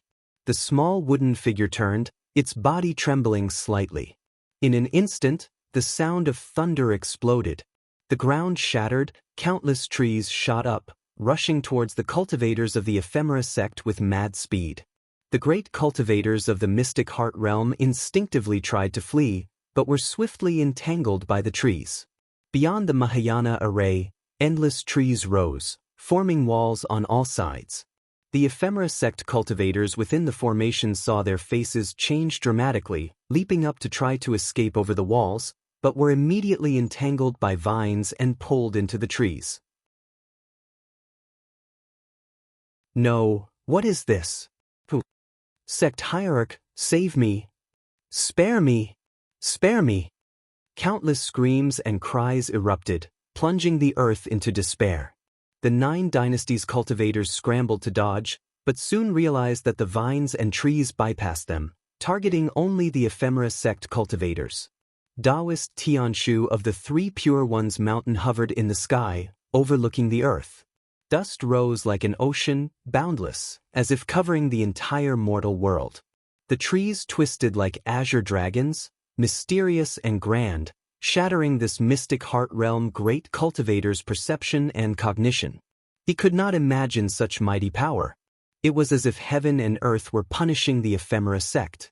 Not only him, but all the great cultivators of the 9 dynasties were watching this shocking sight. No matter how high they flew, they could not see the end of the sea of trees. The entire land was engulfed in a sea of dust, with countless trees growing rampant. Lu Lingjun stared dumbfounded at the scene, unable to believe her eyes. The power of heaven and earth. Heaven has opened its eyes. The white spirit demon emperor cried out in excitement, the bloodlines on its body beginning to dissipate. It regained control of its demon body. On a mountain top in the North Sea Mountain, Guan stood on the cliff, facing the wind, displaying the majesty of an immortal. The wooden figure given to sage Xian Miao was merely a decoy to make Butcher Immortal Jing believe that the approaching entity was only a Mahayana realm cultivator. Guan used the mana on the wooden figure to lock onto Butcher Immortal Jing from a distance, then used his full power to kill Butcher Immortal Jing. Mentally intense, but the process was brief. A series of prompts flashed before Guan's eyes as he shifted his right foot slightly. Within 10,000 li of the Taichen dynasty, the vast sea of trees came to a halt, each tree spine shaking the eyes of all living beings. Guan turned, the wind lifting his black hair, and he walked into the forest, disappearing into the darkness as if he had never appeared. Meanwhile, Sage Xianmiao was still rushing towards the Taichen dynasty. When he reached its border, his speed began to slow. Staring at the towering, curving trees before him, he was struck with awe. Could this be the power of the mountain god? Sage Xianmiao descended slowly, landing on a cliff, standing as Guan had done before, the wind blowing against him. Unlike Guan's calm, his face was filled with shock. His eyes showed a mixture of surprise and reverence. Suddenly he felt a deep sense of fear. He had been so rude to the mountain god, yet the mountain god had shown him mercy. The stark contrast between the modest mountain god and the magnificent spectacle before him overwhelmed his heart. He slowly knelt down, his knees mere inches from the cliff edge. To serve for a lifetime, it turns out to be my honor.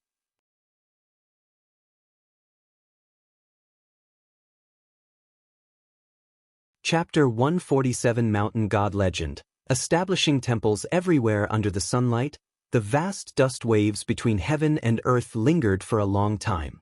The hierarchs of the 9 dynasties sects gathered together, standing on the massive tree roots, looking at the surrounding scene, speechless. LV Bayin was also the same. Even though the high-level members of the Ephemera sect had been dead for a while, the shock in his heart had yet to dissipate.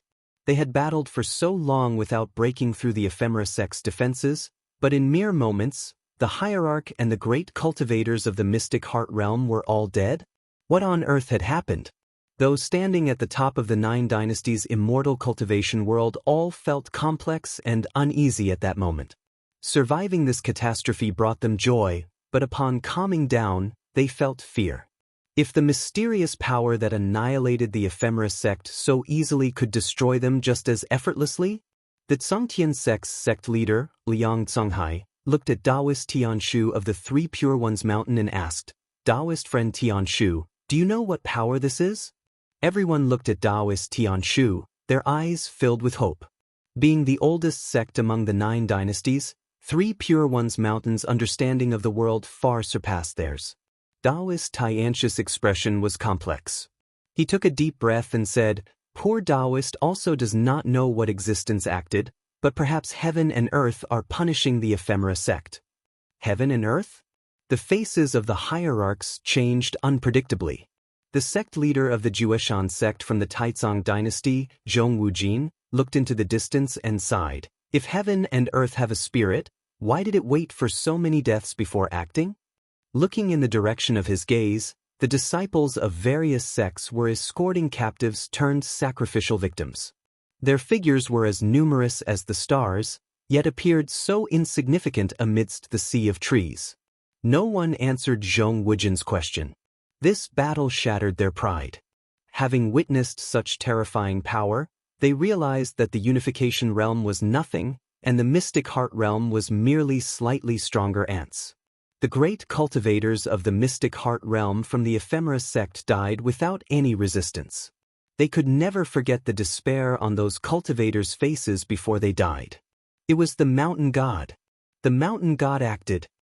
A voice rang out, causing everyone to turn their heads, only to see Sage Xianmiao quickly flying over.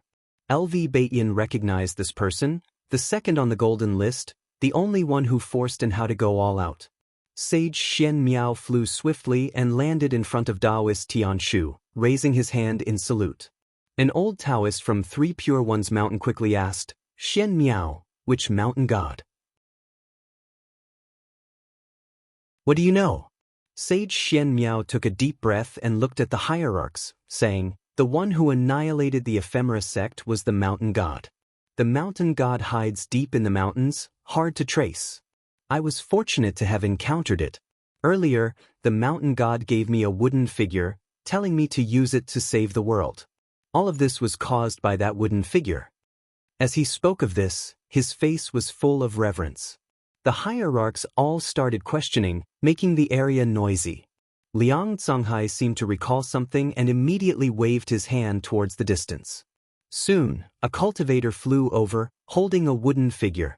Liang Tsunghai summoned the wooden figure from a distance, grasped it, and then asked Sage Xianmiao, "Friend, is this the wooden figure?" Sage Xian Miao immediately nodded, saying, "This is the mountain god's wooden effigy, do not offend it." Everyone's attention fell on the wooden figure in Liang Kanghai's hand, making him feel it was scorching hot.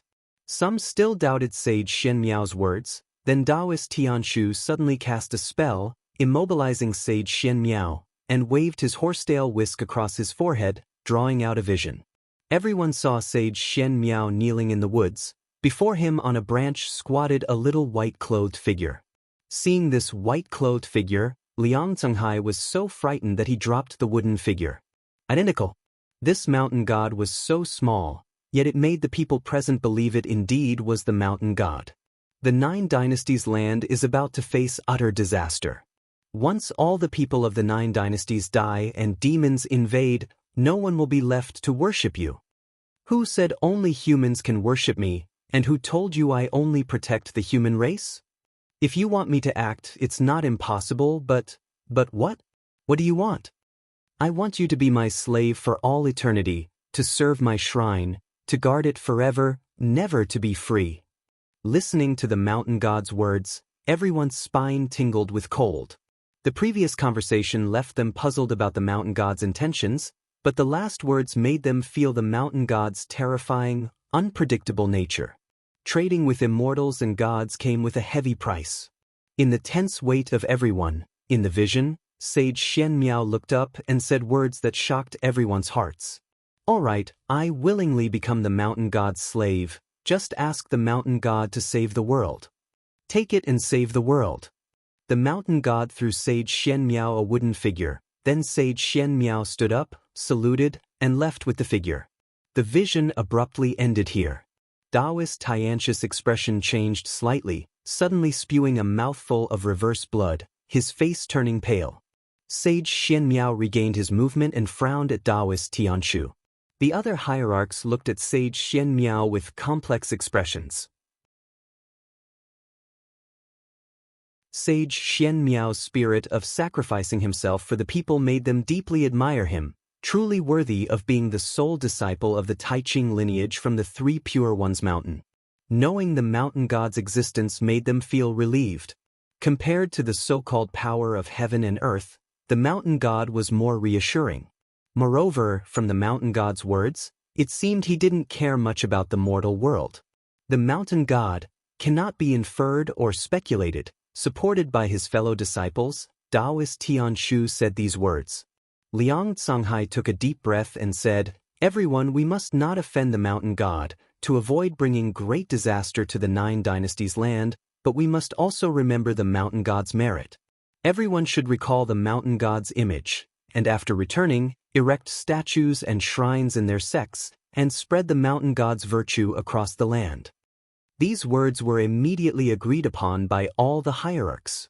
Sage Xian Miao walked up to Liang Canghai and grasped the wooden figure that floated in the air.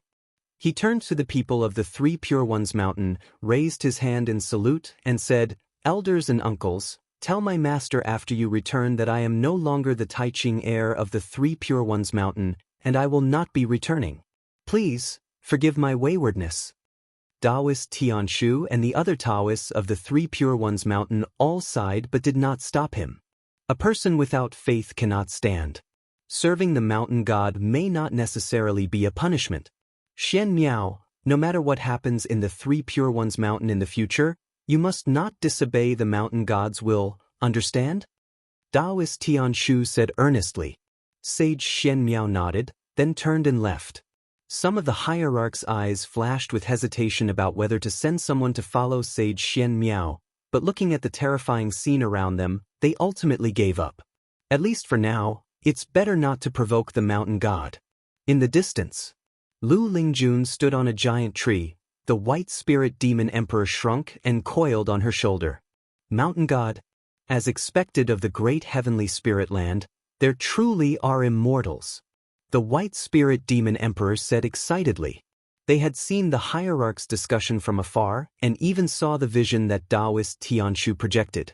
Not only them, but the mystic heart realm cultivators of various sects were also watching and had witnessed the previous scenes. The existence of the mountain god shook the understanding of the mystic heart realm cultivators. Lu Lingjun was recalling the little white-clothed figure in the vision. In the mystic valley, within a pavilion, Guwen was in a pleasant mood. This intervention had earned him 1,270,000 years of lifespan.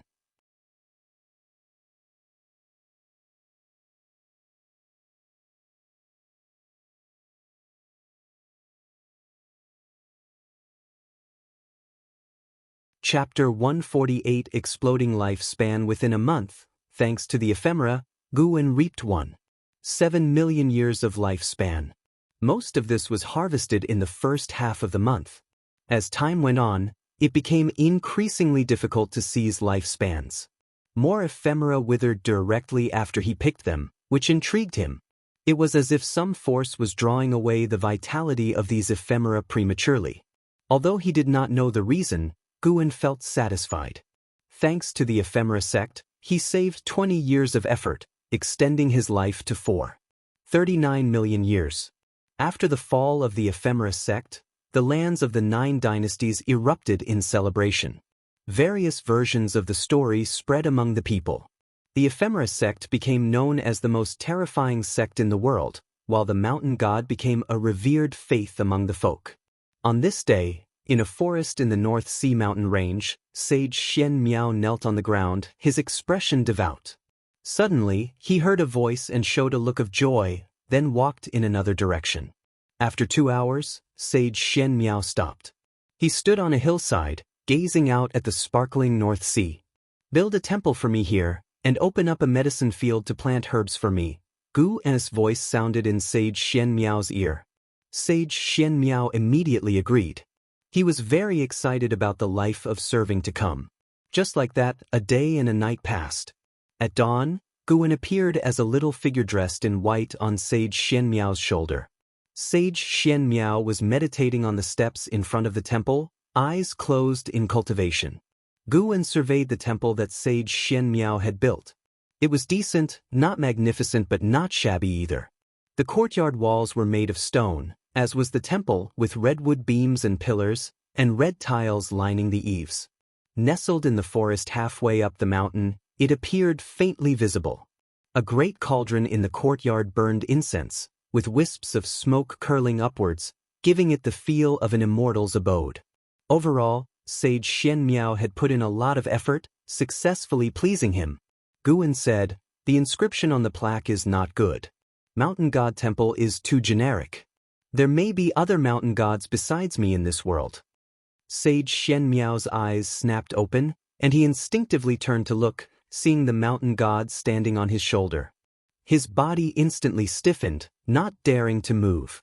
He cautiously asked, "May I ask for your deity's name? I haven't decided yet." Guwen jumped off sage Xian Miao's shoulder and walked into the courtyard. Sage Xian Miao quickly stood up to follow, curiously asking, "What do you mean by not decided? Don't you have a divine group behind you, like the heavenly court in Investiture of the Gods?" Investiture of the Gods, what is that? Sage Xian Miao briefly explained the Investiture of the Gods, speaking of it with reverence. After listening, Guwen snorted disdainfully, "Mere mortals dare to speculate about deities? I do not know if there is a heavenly court in the world, but I have never seen other deities since my birth." "Then how are you? You want to ask why I dare to call myself a mountain god? Dare not, dare not. I don't mean that. Deities are not just about status, it is also a certain realm. Cultivate well and perhaps one day you, too, can achieve it." Gu's words made sage Xian Miao's heart burn with excitement. He also wanted to be as powerful as the mountain god. Seeing that the mountain god was in a good mood, he began to inquire about the medicine field. "Plant whatever you wish, and I will come to harvest and send these herbs to rebirth," Guwen answered casually, making sage Xian Miao revere him all the more. He had never heard that plants also needed to be reborn. The mountain god's broad-mindedness was indeed beyond his imagination. After instructing sage Xian Miao on a few things, Guwen disappeared into thin air. He said he was going to sleep in the ground and to not disturb him unless necessary. Sleeping in the ground? Sage Xian Miao gained a new understanding. 2 months after the fall of the ephemeris sect, great cultivators of the supreme sect returned with their disciples one after another. Their return also brought back many inside stories, once again spreading the legend of the mountain god in the supreme sect. Lu Lingjun also returned. She was listed in the Hall of Elders by LV Beitin, her status soaring. LV Beitin originally wanted to transfer her out of the Third Medicine Valley, but this time she refused. From now on, I will cultivate in the Third Medicine Valley, continuing to protect you. However, don't expect me to be at your beck and call. If you can offer some herbs during normal times, I can do some things for you, Lu Lingjun said leisurely, sitting opposite Guan in the pavilion. Such an attitude. Really pretending. Guan laughed, saying, "It's not impossible to give you herbs.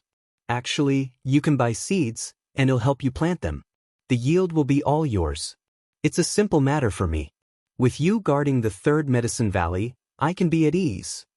Lu Lingjun, hearing this, thought it was reasonable and said, "Indeed. In a couple of days it'll go to the main city of the sect. The seeds and ranks there are higher." Then she began to recount the fierce battle in the Wanji forest she experienced firsthand. She held great respect for the mountain god. As an ascender, deities had greater significance in her heart. Listening to her reverence for the mountain god, Guan secretly felt pleased. Guan didn't let his emotions show, occasionally expressing amazement. Once she finished speaking, Guan lamented, "The realm of the mountain god is truly unimaginable. I wonder if mortals can reach such a realm in their lifetime."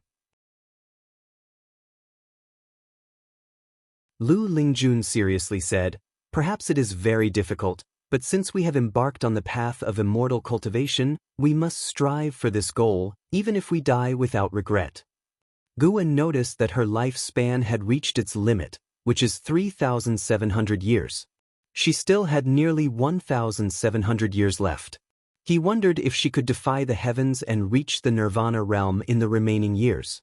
For now, he had no intention of teaching her the primordial reincarnation skill. His relationship with Lu Lingjun hadn't reached that level yet. He would observe her next actions first. If she pleased him, he might give her a hand. If she treated him poorly, she could forget about it. An hour later, Lu Lingjun stood up to leave. Before departing, she reminded him, "Don't pay attention to those worthless books. If you have time, write another investiture of the gods. I want to see what happened to those people after they became deities." "Worthless books? You don't understand at all." Guan glared at Lu Lingjun's back. After she closed the door, he took out the Supreme Secret Records.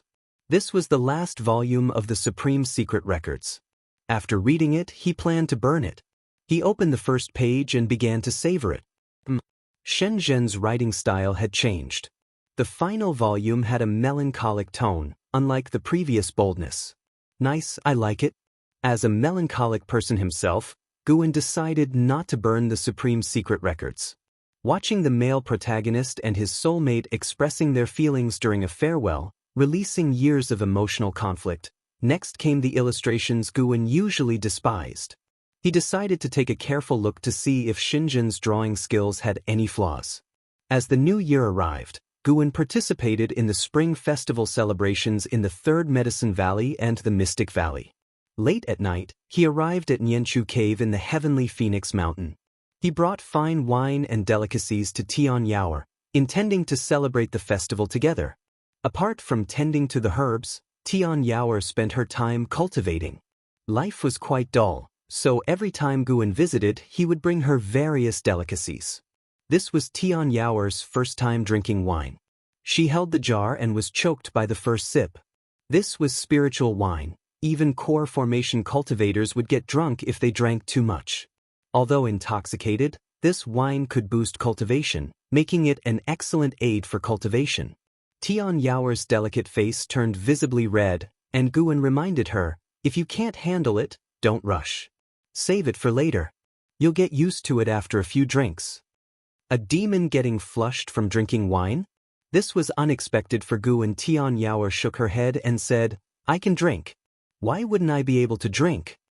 She saw Guan finish a bowl of spiritual wine and naturally didn't want to admit defeat.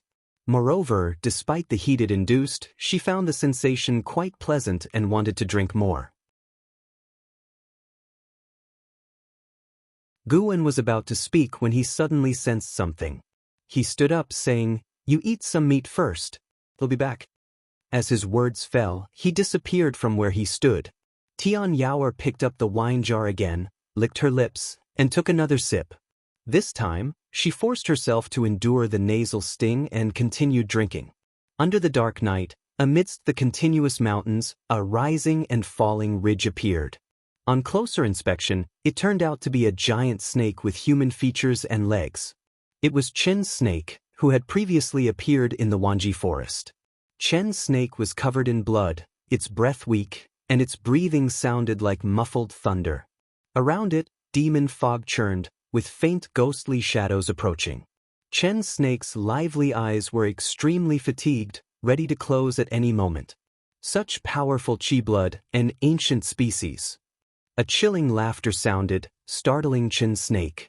It opened its eyes to see a figure floating above the demon fog in the distance. It was an old woman in a black robe, with 2 horns on her head and a pair of wings on her back. The black fur on her cheeks made her appear even more terrifying. The Heaven Phoenix Demon Mother gazed at Chen's snake with eyes full of greed. Chen's snake moved slightly but could not get up. The Heaven Phoenix Demon Mother began to approach Chen's snake, black demon energy swirling around her like 2 black dragons encircling Chen's snake's huge body. "If you don't want to die, turn and leave now." A voice came from Chen's snake's direction. The Heaven Phoenix Demon Mother stopped and squinted to see a little figure in white standing on Chen's snake's forehead, wearing a mask. The Heaven Phoenix Demon Mother sneered, "Who are you? Don't you know who I am?" Guan heard this, was about to answer, but then thought it was bothersome. So, he waved his sleeve, and terrifying mana surged toward the Heaven Phoenix Demon Mother, instantly turning her to ashes. You successfully seized 203 years of lifespan from the Heaven Phoenix Demon Mother, Unification Realm, 9 layers. The Demon King that Tian Yaoer feared the most died under Guan's hand, without any resistance. Chen's snake struggled to keep its eyes open and spoke weakly, "You? Are you the mountain god?" Its voice was androgynous, barely audible. That day, during the Ephemera sect battle, it was injured and saw the wooden figure. The wooden figure looked a lot like Guan now. Guan spoke, "Since you have saved lives, I will save you this once." He took out a bottle of elixirs he had already refined and poured them into Chen's snake's mouth. Chen's snake was seriously wounded and poisoned by the origin tree of Ephemera's ephemera poison, which could only be cured by the ephemera elixir made from ephemera. Mountain God, someone, has inherited the ephemera sect's power, Chen's snake said weakly, its snake eyes glowed, revealing a figure. Guan focused his eyes, and his expression under the mask turned peculiar. How could it be him?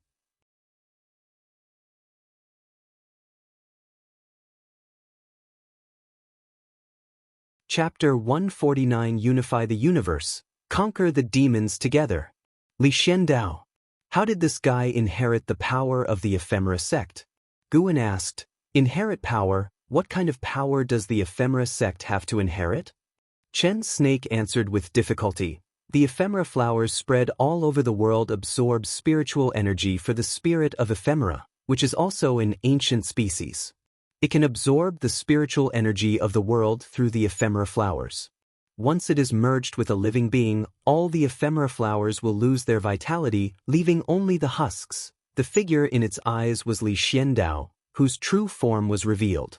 Li Xiandao seemed to be communicating with someone, but no sound came out. Guan asked, "Are your injuries due to trying to stop him?" "That's right, he has the support of the mystic heart realm behind him, but he didn't kill me," Chen's snake replied. Guan asked, "Do you want me to kill him?" "If possible, it's best to cripple his cultivation level. The spirit of ephemera is ultimately an ominous entity. Then you should take good care of your injuries, and one day remove him yourself. Your poison will soon be gone." Guan replied casually, regardless of truth. How could he possibly listen to Chen's snake's words and cripple someone just like that? Chen's snake remained silent for a moment, then said, I was being presumptuous, Gu, and then disappeared from its forehead. Chen's snake also possessed mystic heart realm cultivation. Once the poison was removed, even the demons of the heavenly Phoenix Mountain couldn't do anything to it. Sensing Gu En's disappearance, Chen's snake closed its eyes, and its breathing began to weaken. On the other side, Gu En returned to the Nianchu cave and was surprised to find Tian Yaoer already drunk, lying on the table. He picked up the jar and found it completely empty. This girl? Gu En smiled helplessly, picked up Tian Yaoer, and walked towards the room. Master, must kill the demon mother, avenge my parents. Tian Yaoer mumbled as she clung to Guen's neck, her hot breath landing on his neck. Guen didn't tell her that the Heaven Phoenix demon mother was already dead. With a target of hatred, she would work even harder in her cultivation. The next day at noon, Guen came to Tianya Valley. Last night, he had used divine sense to capture that Li Xiandao had returned to Tianya Valley. From afar, Guen saw Li Zuando's figure. He was sitting at a stone table under a tree, holding a book in one hand. Li Xiandao, Void Crossing Realm 7th Layer 271/1599/6050, Void Crossing Realm 7th Layer.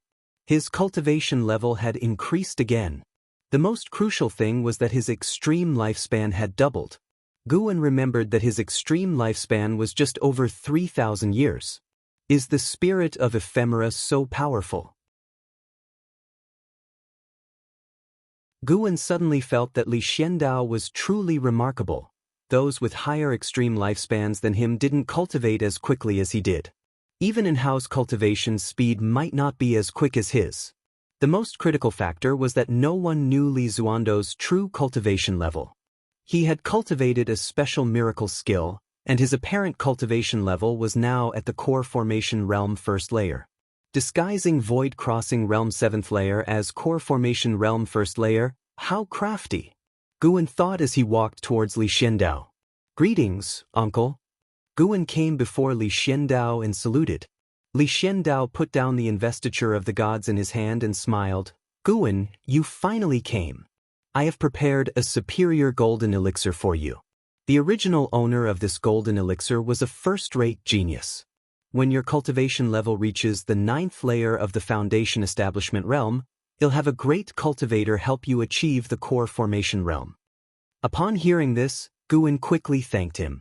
Li Xiandao motioned for him to sit down and continued talking. Recently, I have been studying the investiture of the gods again and have gained many insights. What do you think would have happened if King Zhou had befriended the Chan sect from the beginning? Guen replied, there are no what-ifs. Different natures lead to different choices. Many things are destined to happen. King Zhou was tyrannical, and the Chan sect might not have approved of his ways. Li Xiandao shook his head and said, that is too simplistic. I think the investiture of the gods carries deeper meanings. Has he become obsessed? Guen was suddenly unsure how to respond. He carefully sensed Li Zuando's aura but did not detect any ephemera energy.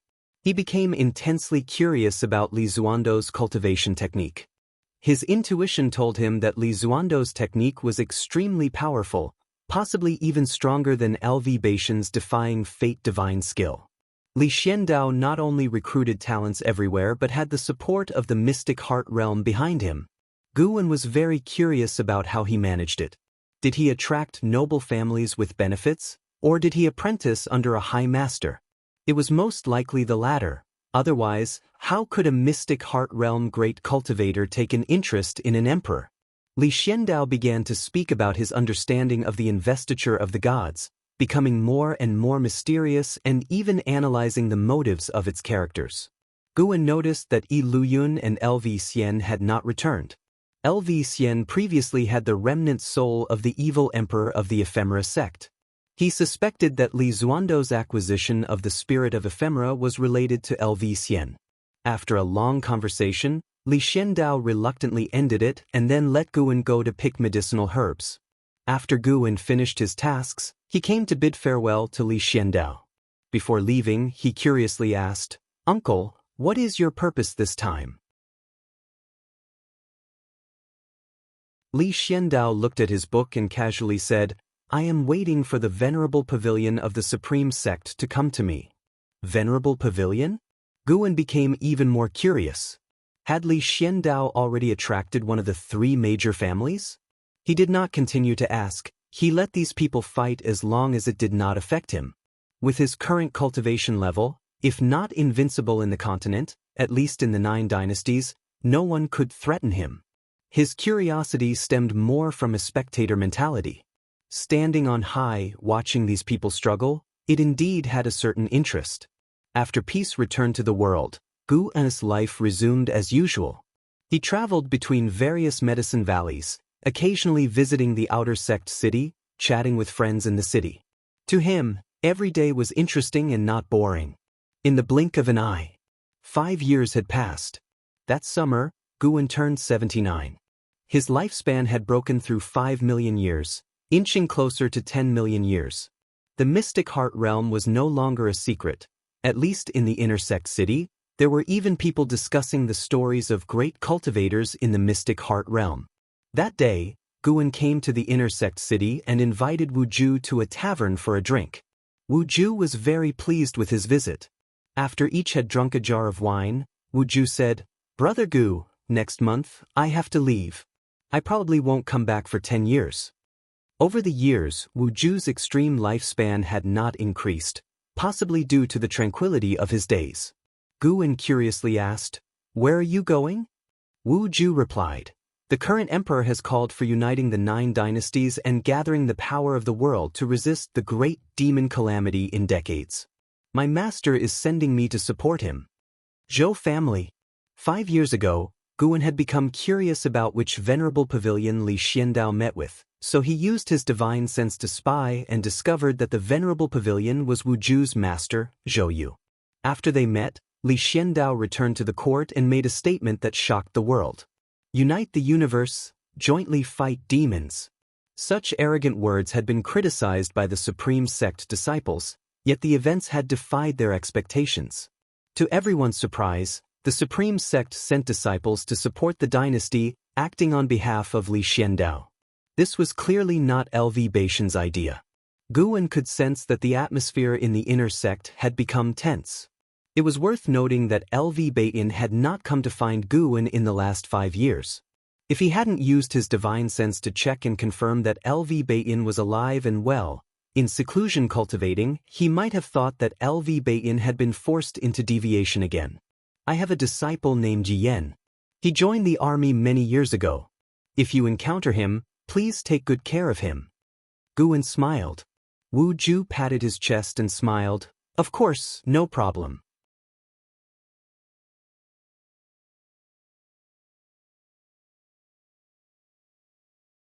Lord Wei of the Heaven laughed.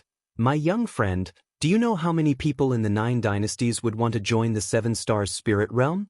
Even if it was just for a few years of cultivation, they would eagerly and desperately go." Hearing this, Guan suddenly thought of the Holy Land that Ji Xiaoyu had gone to. Could the 7 stars spirit realm be the legendary Holy Land?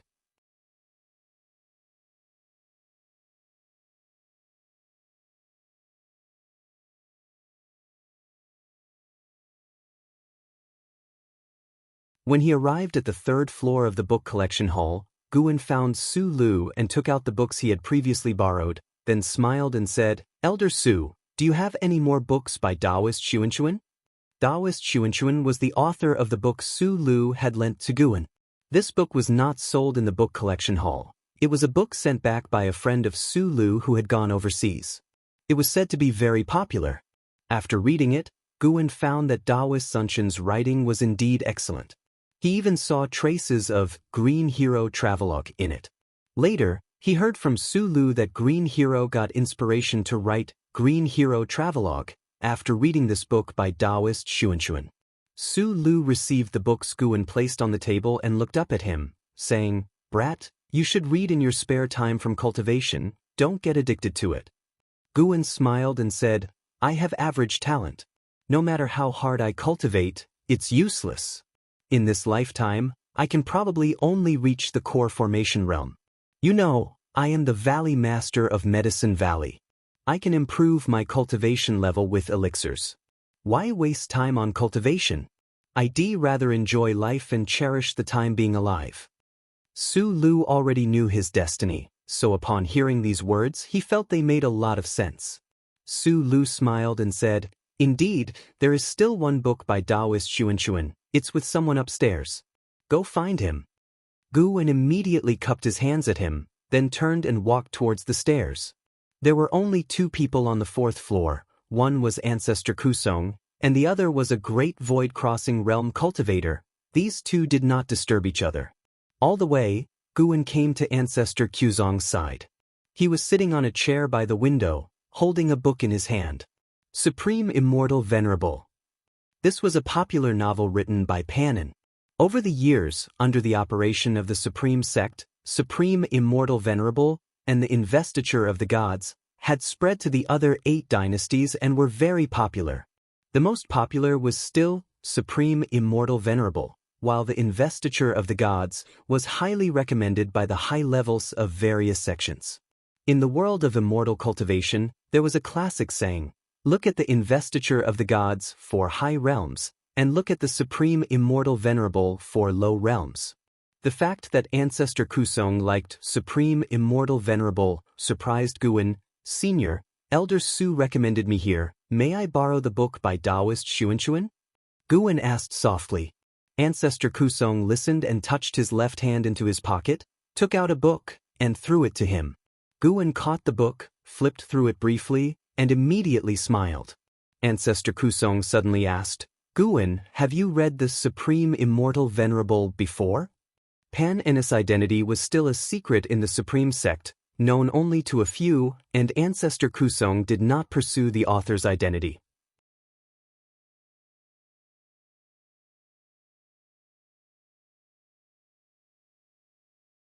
Tian Yaoer was very excited about Guan's teachings.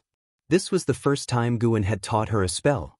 The step technique of the Limitless Freedom Step was very complex, and Tian Yaoer practiced it with great effort.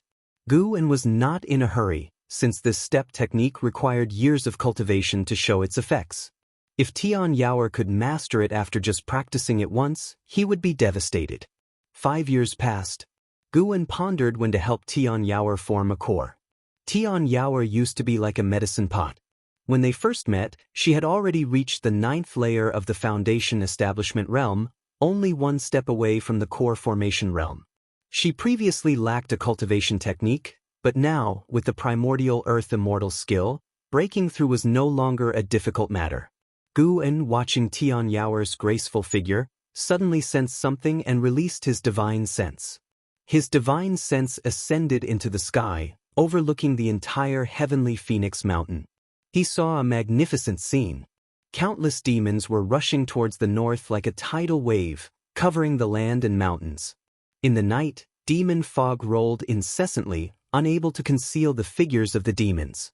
With one sweep of his divine sense, Guan saw demons, monsters, and ghosts. Their march caused the land and mountains to tremble, and the commotion intensified. After a while, Nianchu Cave also began to tremble slightly, startling Tian Yaoer into stopping.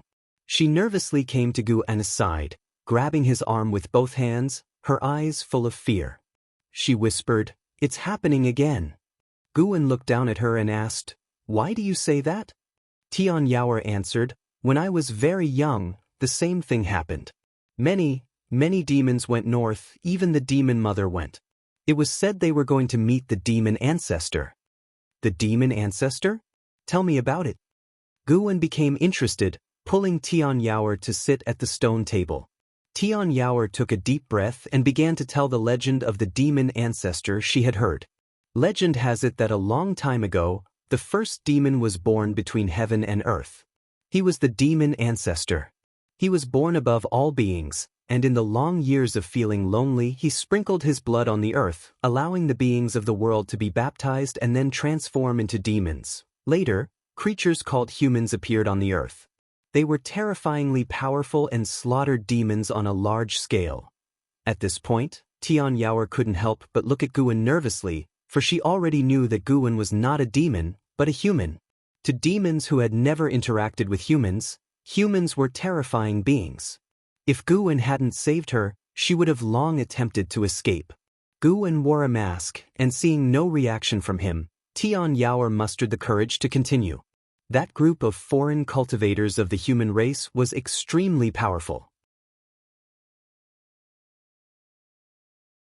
They slaughtered demons, seizing demon cores and treasures, and ultimately enraged the demon ancestor. The demon ancestor personally took action and repelled the terrifying cultivators of the human race. However, the true calamity had just begun. Many years later, cultivators of the human race attacked again, and this time, their numbers were even greater. To protect the demon clan, the demon ancestor eventually fell, perishing completely. After that, humans took root on the earth, and the demon clan faced a period of oppression. During these long years of oppression, the demon clan always sought to revive the demon ancestor and exterminate the human race. Until now, the demon ancestor was about to be resurrected, and every few decades, all the demons in the world would go to worship the demon ancestor, offering their demon blood.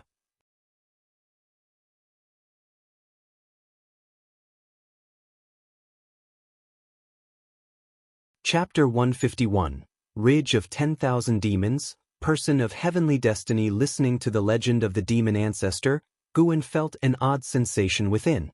So, the 9 dynasties on the continent were the invaders? No wonder the Holy Land didn't assist the 9 dynasties. But Guwen didn't ponder too much. He wouldn't sympathize with the demon clan or blame the 9 dynasties over this. The fight for survival had never been defined by good and evil. Besides, there might have been other races on this continent before the demon clan emerged. The evolution of heaven and earth had always been about survival of the fittest, the old being replaced by the new. As a human, Guwen naturally had to consider things from the perspective of the human race. If one had a sense of righteousness, one wouldn't annihilate the demon clan completely. In fact, the human race and demon clan could coexist. In the immortal cultivation world, the presence of demons was common. Demon pets had become an indispensable element for most cultivators. In some sects, powerful demon creatures could even become guardian deities, worshipped by cultivators. After Tian Yaoer finished speaking, she looked nervously at Guwen and suddenly grabbed his left hand. "Master, can't humans and demons really coexist? Why must it always be a fight to the death?" Although she feared humans, she didn't dislike them because she had never encountered humans since childhood. On the contrary, those who persecuted her were from the demon clan. Guwen withdrew his hand, saying, "It's not just about races in this world. To become stronger, one inevitably walks the path of struggle. Rather than worrying and feeling sorrowful, it's better to focus on cultivation because your enemies won't sympathize with you. If you wish to sympathize with others, you must become powerful enough."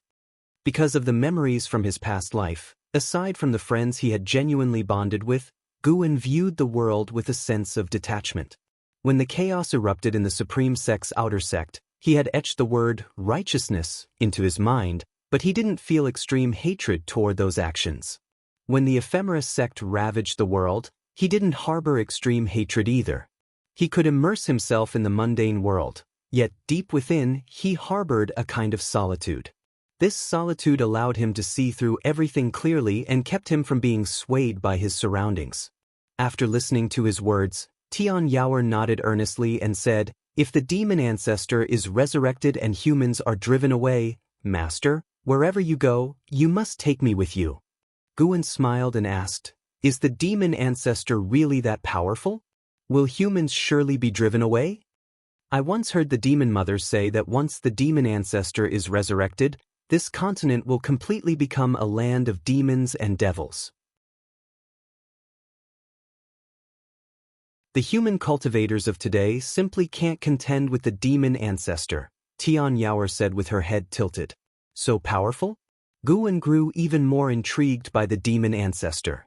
If nothing went wrong, when the calamity of demons and devils erupted, he would have to deal with the demon ancestor.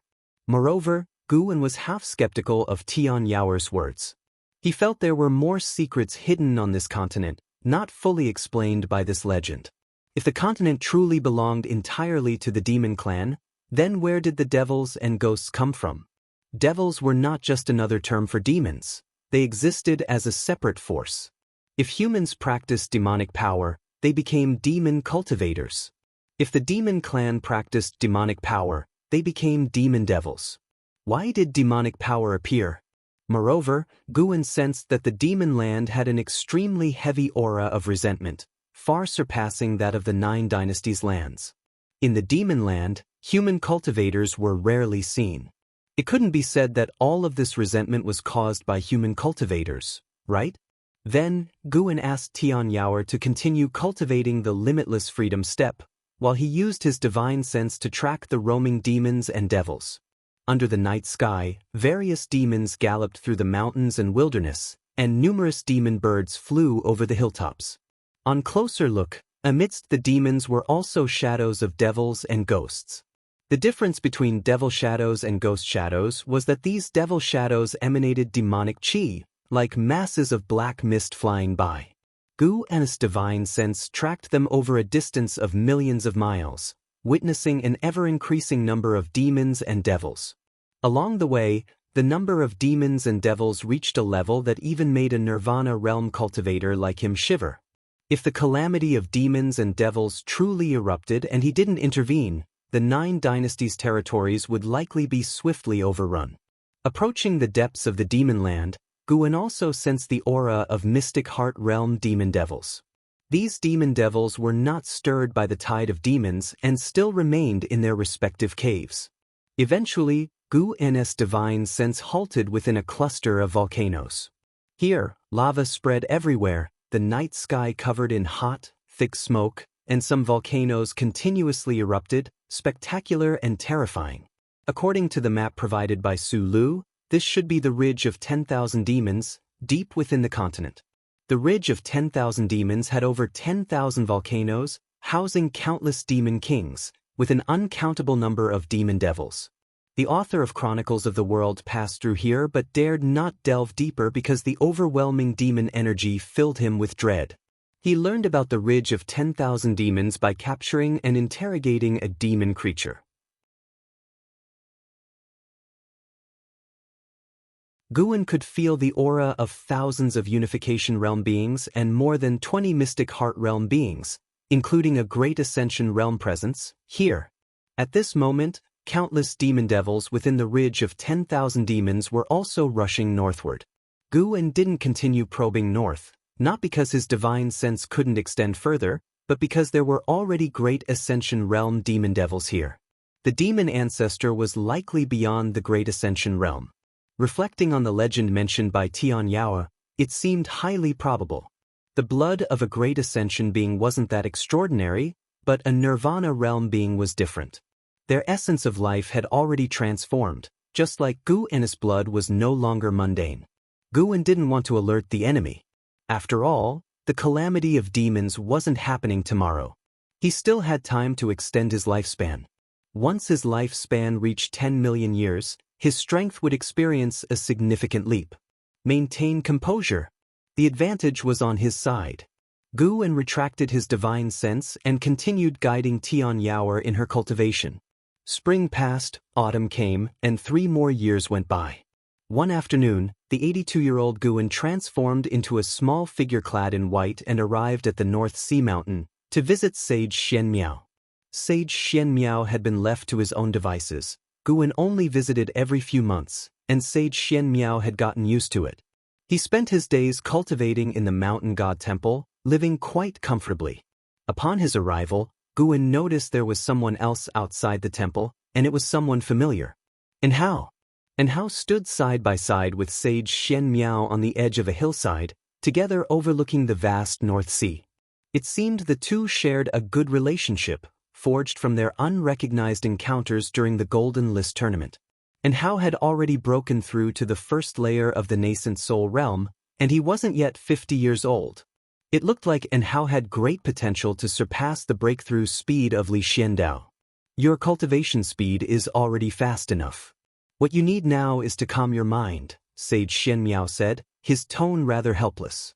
Before participating in the Golden List tournament, he truly believed his talent was unrivaled in the world.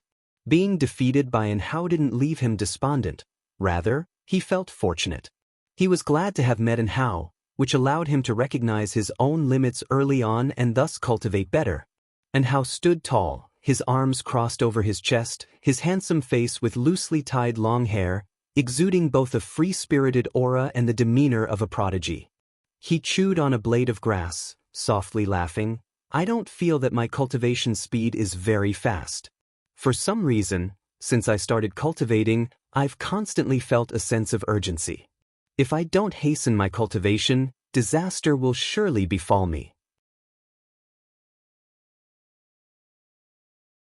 He gazed at the North Sea's surface, his eyes profound. Seeing the kid who, back then, wasn't even up to his shoulder, now growing into such a figure, Guan felt a great sense of accomplishment. If it weren't for him, An Hao would have long perished in the jaws of demons. Moreover, he had guided An Hao in his cultivation, so he deserved to feel this sense of achievement. Hearing An Hao's words, Guan thought of the limit of one's lifespan. Could it be that geniuses like An Hao could sense the existence of heavenly destiny? If he couldn't achieve nirvana within 10,000 years, he would eventually die. Sage Shen Miao sighed. Since that's the case, let me guide you. Previously, while passing through Tanwei, my treasure guided me to the ruins of a great cultivator's cave abode. However, the restrictions inside were complex, and I couldn't comprehend them at the time, so I set it aside and came to participate in the Golden List tournament. You can try, as there are great opportunities inside. Upon hearing this, An Hao couldn't help but ask for the exact location of the cave abode ruins. Sage Shen Miao took a map from his storage bag and handed it to An Hao. After chatting a while longer, An Hao prepared to leave. Before departing, he reminded, the hateful Heaven Divine Sword has been causing quite a stir in the immortal cultivation world recently. The sword master has already turned to demonic cultivation and learned an evil art, killing more and more people. Be careful in these deep mountains so he doesn't catch you. If the mountain god is always drowsy, no one can save you. Sage Shen Miao laughed. I am at the 5th layer of the divinity transformation realm. The hateful Heaven Divine Sword hasn't yet killed a divinity transformation cultivator. An Hao shook his head with a wry smile, waved his hand, and turned to leave. He leaped, a flying sword emerging from his waist. He stepped onto it and quickly vanished at the edge of the North Sea. Sage Shen Miao watched for a while, then turned back to the temple. Just as he entered the courtyard, he heard the voice of the mountain god. This boy's root bones are extraordinary, and his chi fortune is remarkable. Looking up, he saw the mountain god sitting on the temple's eaves, watching An Hao's departing figure. Sage Shen Miao smiled and said, his talent is indeed unparalleled. My master once said that the supreme sect would give birth to a genius capable of changing the world, and perhaps it's him. Guan chuckled upon hearing this. So, the Three Pure Ones Mountain is this impressive? Sage Shen Miao replied. Three Pure Ones Mountain certainly can't compare to you.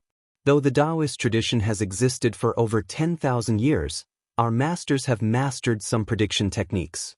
Actually, our Three Pure Ones Mountain also hails from overseas. Our ancestors couldn't return, so they settled on this continent. He began introducing Three Pure Ones Mountain, and Guan listened attentively. Just the divine reaching mystic gate alone was enough to make him regard Three Pure Ones Mountain highly. By the way, our Li family also has a person of heavenly destiny, brimming with chi fortune. This person should also be a disciple of the Supreme Sect, though he has not yet showcased his talent. When he encounters a great opportunity, he might soar to the heavens and rival An Hao. I'm looking forward to that day, Sage Shen Miao said, gazing up at Guan with an expectant expression. Guan curiously asked, do you have a clear calculation on the person of heavenly destiny? It's hard to pin down in calculation, but it should be him. Other Li family disciples' talents aren't outstanding enough. Sage Shen Miao shook his head. Guan knew who he was talking about. The most talented disciple of the Li family in the Supreme Sect could only be Li Ya. But in truth, Li Zuando's talent was even more terrifying. Perhaps Li Xiandao was the true person of heavenly destiny in the Li family.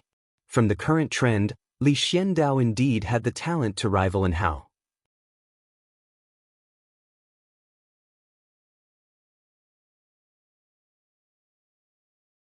Chapter 152 Master, save me. After chatting with Sage Xian Miao for a while, Guan asked him to take him to the medicine garden for a look. Sage Xian Miao had planted a medicine garden at the foot of the mountain, quite large in scale, managed by a few minor demons. Guan began to pick the ripe medicinal herbs and lectured Sage Xian Miao with a bunch of grand principles. Sage Xian Miao listened very attentively to the principles of the mountain god, feeling that every word contained the true meaning of Tao. After picking, Guan took only half, leaving the other half for Sage Xian Miao to refine elixirs and cultivate. Although it was not the first time this happened, Sage Xian Miao was moved every time. Even though he was a servant, serving for a lifetime, he was actually cultivating under the mountain god's guidance, which was a great blessing. Sage Xian Miao felt that the mountain god had an important mission to entrust to him, because the mountain god said, "When heaven is about to bestow a great responsibility on a man, it first exercises his mind, toils his bones, starves his body, empties him of possession, and disturbs his deeds." The planting of medicinal herbs might not be something the mountain god needed, but rather a way to temper his character. Regarding the mission that the mountain god wanted to pass on to him, he had a bold guess, and every time he thought of it, he couldn't help but feel restless and tried not to think about it. The medicine garden of the mountain god temple had not yet become a stable source of lifespan for Guan.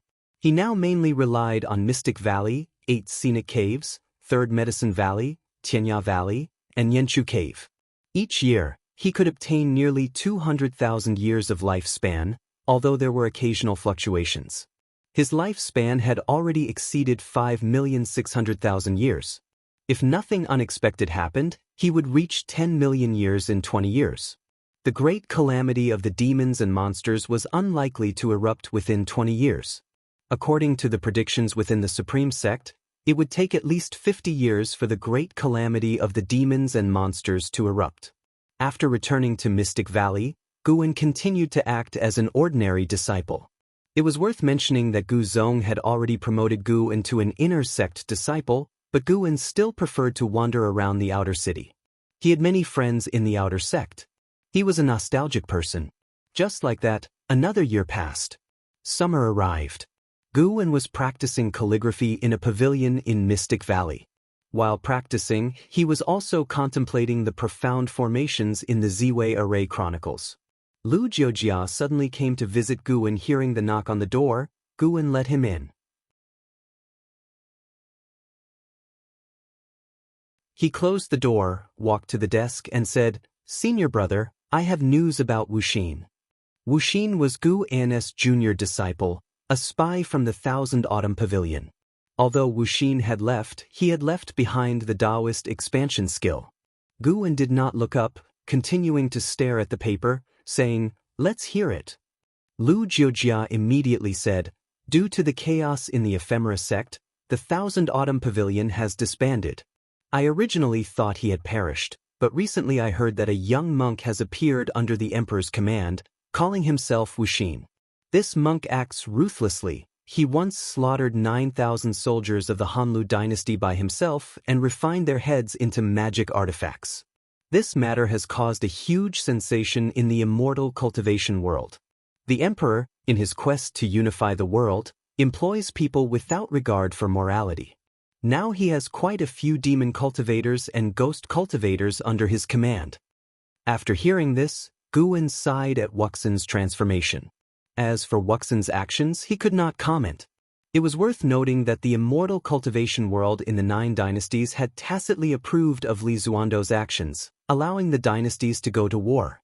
But there was one rule: no matter how they fought, the sects were not to be involved. At least, the grudges of the dynasties could not escalate to the sections. Of course, although the rule was like this, the Supreme Sect would secretly support Li Xiandao, and the immortal cultivation sects of the Hanlu dynasty would also send aid. Cultivators from the 9 dynasties all hoped that the dynasty which unified the world would be their own dynasty. Lu Jiojia exclaimed, "Wuxin's current strength is probably comparable to the core formation realm. Given his talent, he couldn't be this powerful. He must have practiced some kind of demon skill. Senior brother, you must be careful if you encounter him in the future." He had once strayed onto the demon path and deeply understood the feeling of falling into the demon path, where one would stop at nothing to become stronger. In that state, only oneself was important in their heart. Guin nodded, saying, "Don't worry, I normally won't leave the Supreme Sect's territory. He certainly won't dare to come." The Supreme Sect was flourishing. The influence of the Golden List Conference and the works of Pan and brought in more and more disciples to the Supreme Sect. Many powerful loose cultivators also joined the Supreme Sect.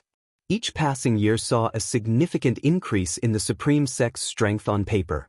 The most noticeable point was that Guin rarely saw demon cultivators infiltrate the Supreme Sect anymore.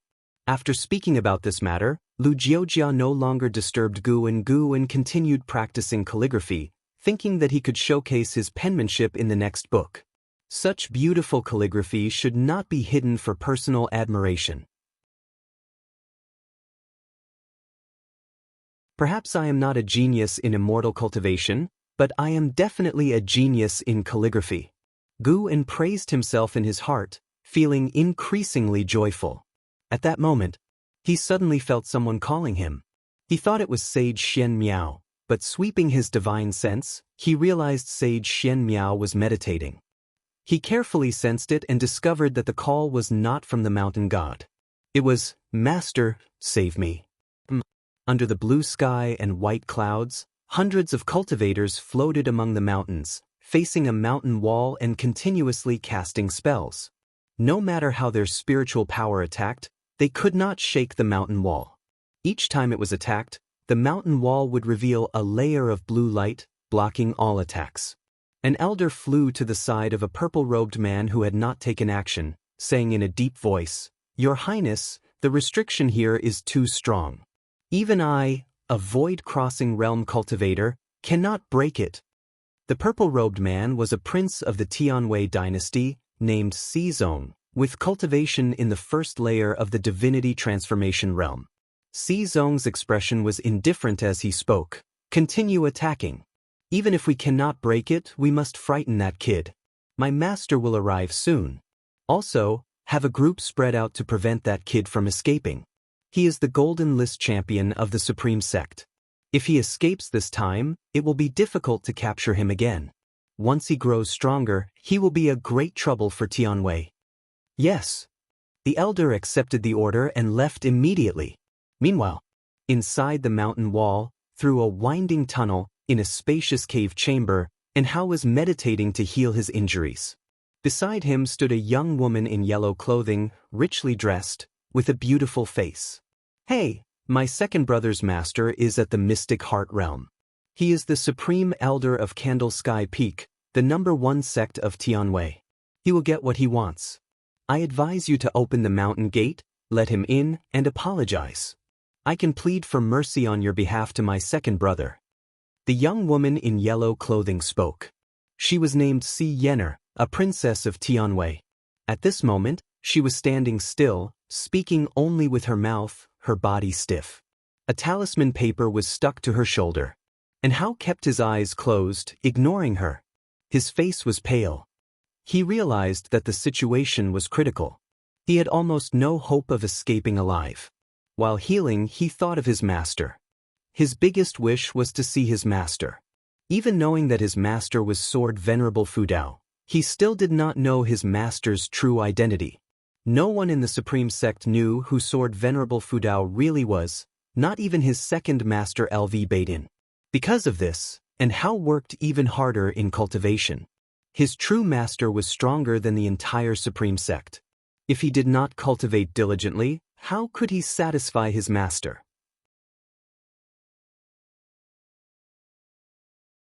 Enhao felt both unwillingness and a bit of shame.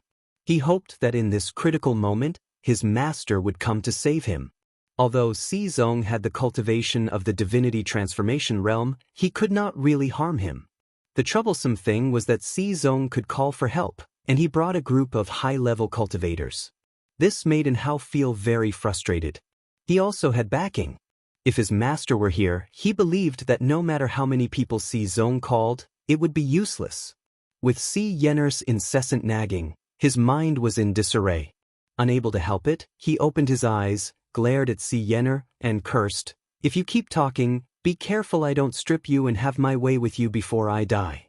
At these words, Si Yenner's face turned pale. She quickly shut her mouth, staring at him with large, aggrieved and angry eyes. Cough, cough. And Hao's anger caused a backflow of blood, leading to a fit of coughing. He disliked spitting blood, so he swallowed the backflowed blood, enduring the discomfort. Soon, he calmed down and continued to practice and heal his wounds. An ancient hour later, Si Yenner couldn't help but ask, "Hey, and Hao, do you think that statue is the statue of the cave owner?" Following her gaze, one could see a stone statue standing in the center of the cave chamber. It depicted an elderly man standing on a tortoise, holding a wooden staff, with a hunched back and a kindly face. Although it was a stone statue, it had a feeling of coming to life. With eyes closed, and Hao responded, "Perhaps." Suddenly, he thought of something and immediately stood up, walking to the statue. He began to circle the statue, carefully observing. "Did you discover something?" Si Yenner asked curiously. And Hao did not answer her. At that moment, a terrifying pressure descended, halting in Hao's steps and turning his face pale. Si Yenner was similarly frightened. "Master, you have finally arrived." From outside came Si Zong's delighted shout. He deliberately spoke loudly, clearly for Hao and Si Yenner to hear. "I didn't expect this place to hide the grotto heaven remains of an ancient great cultivator. All of you, move aside." A cold voice rang out, and Hao's expression turned grim upon hearing it. Si Yenner gloated, "Hey, are you afraid now? Quickly unseal me. Otherwise, when they break in, you will surely die." Rumble. The cave chamber shook violently, sand and dust fell, as if it would collapse at any moment. A terrifying divine sense had already penetrated inside, making Hao's heart jump and his forehead sweat. No matter how talented he was, he could not be a match for the Mystic Heart Realm. Not to mention Mystic Heart Realm, even a void-crossing realm could crush him. At this moment, Hao could not remain calm. He clenched his fists, inexplicably thinking of his master's figure. "Damn it, master, save me," Hao gritted his teeth, muttering under his breath.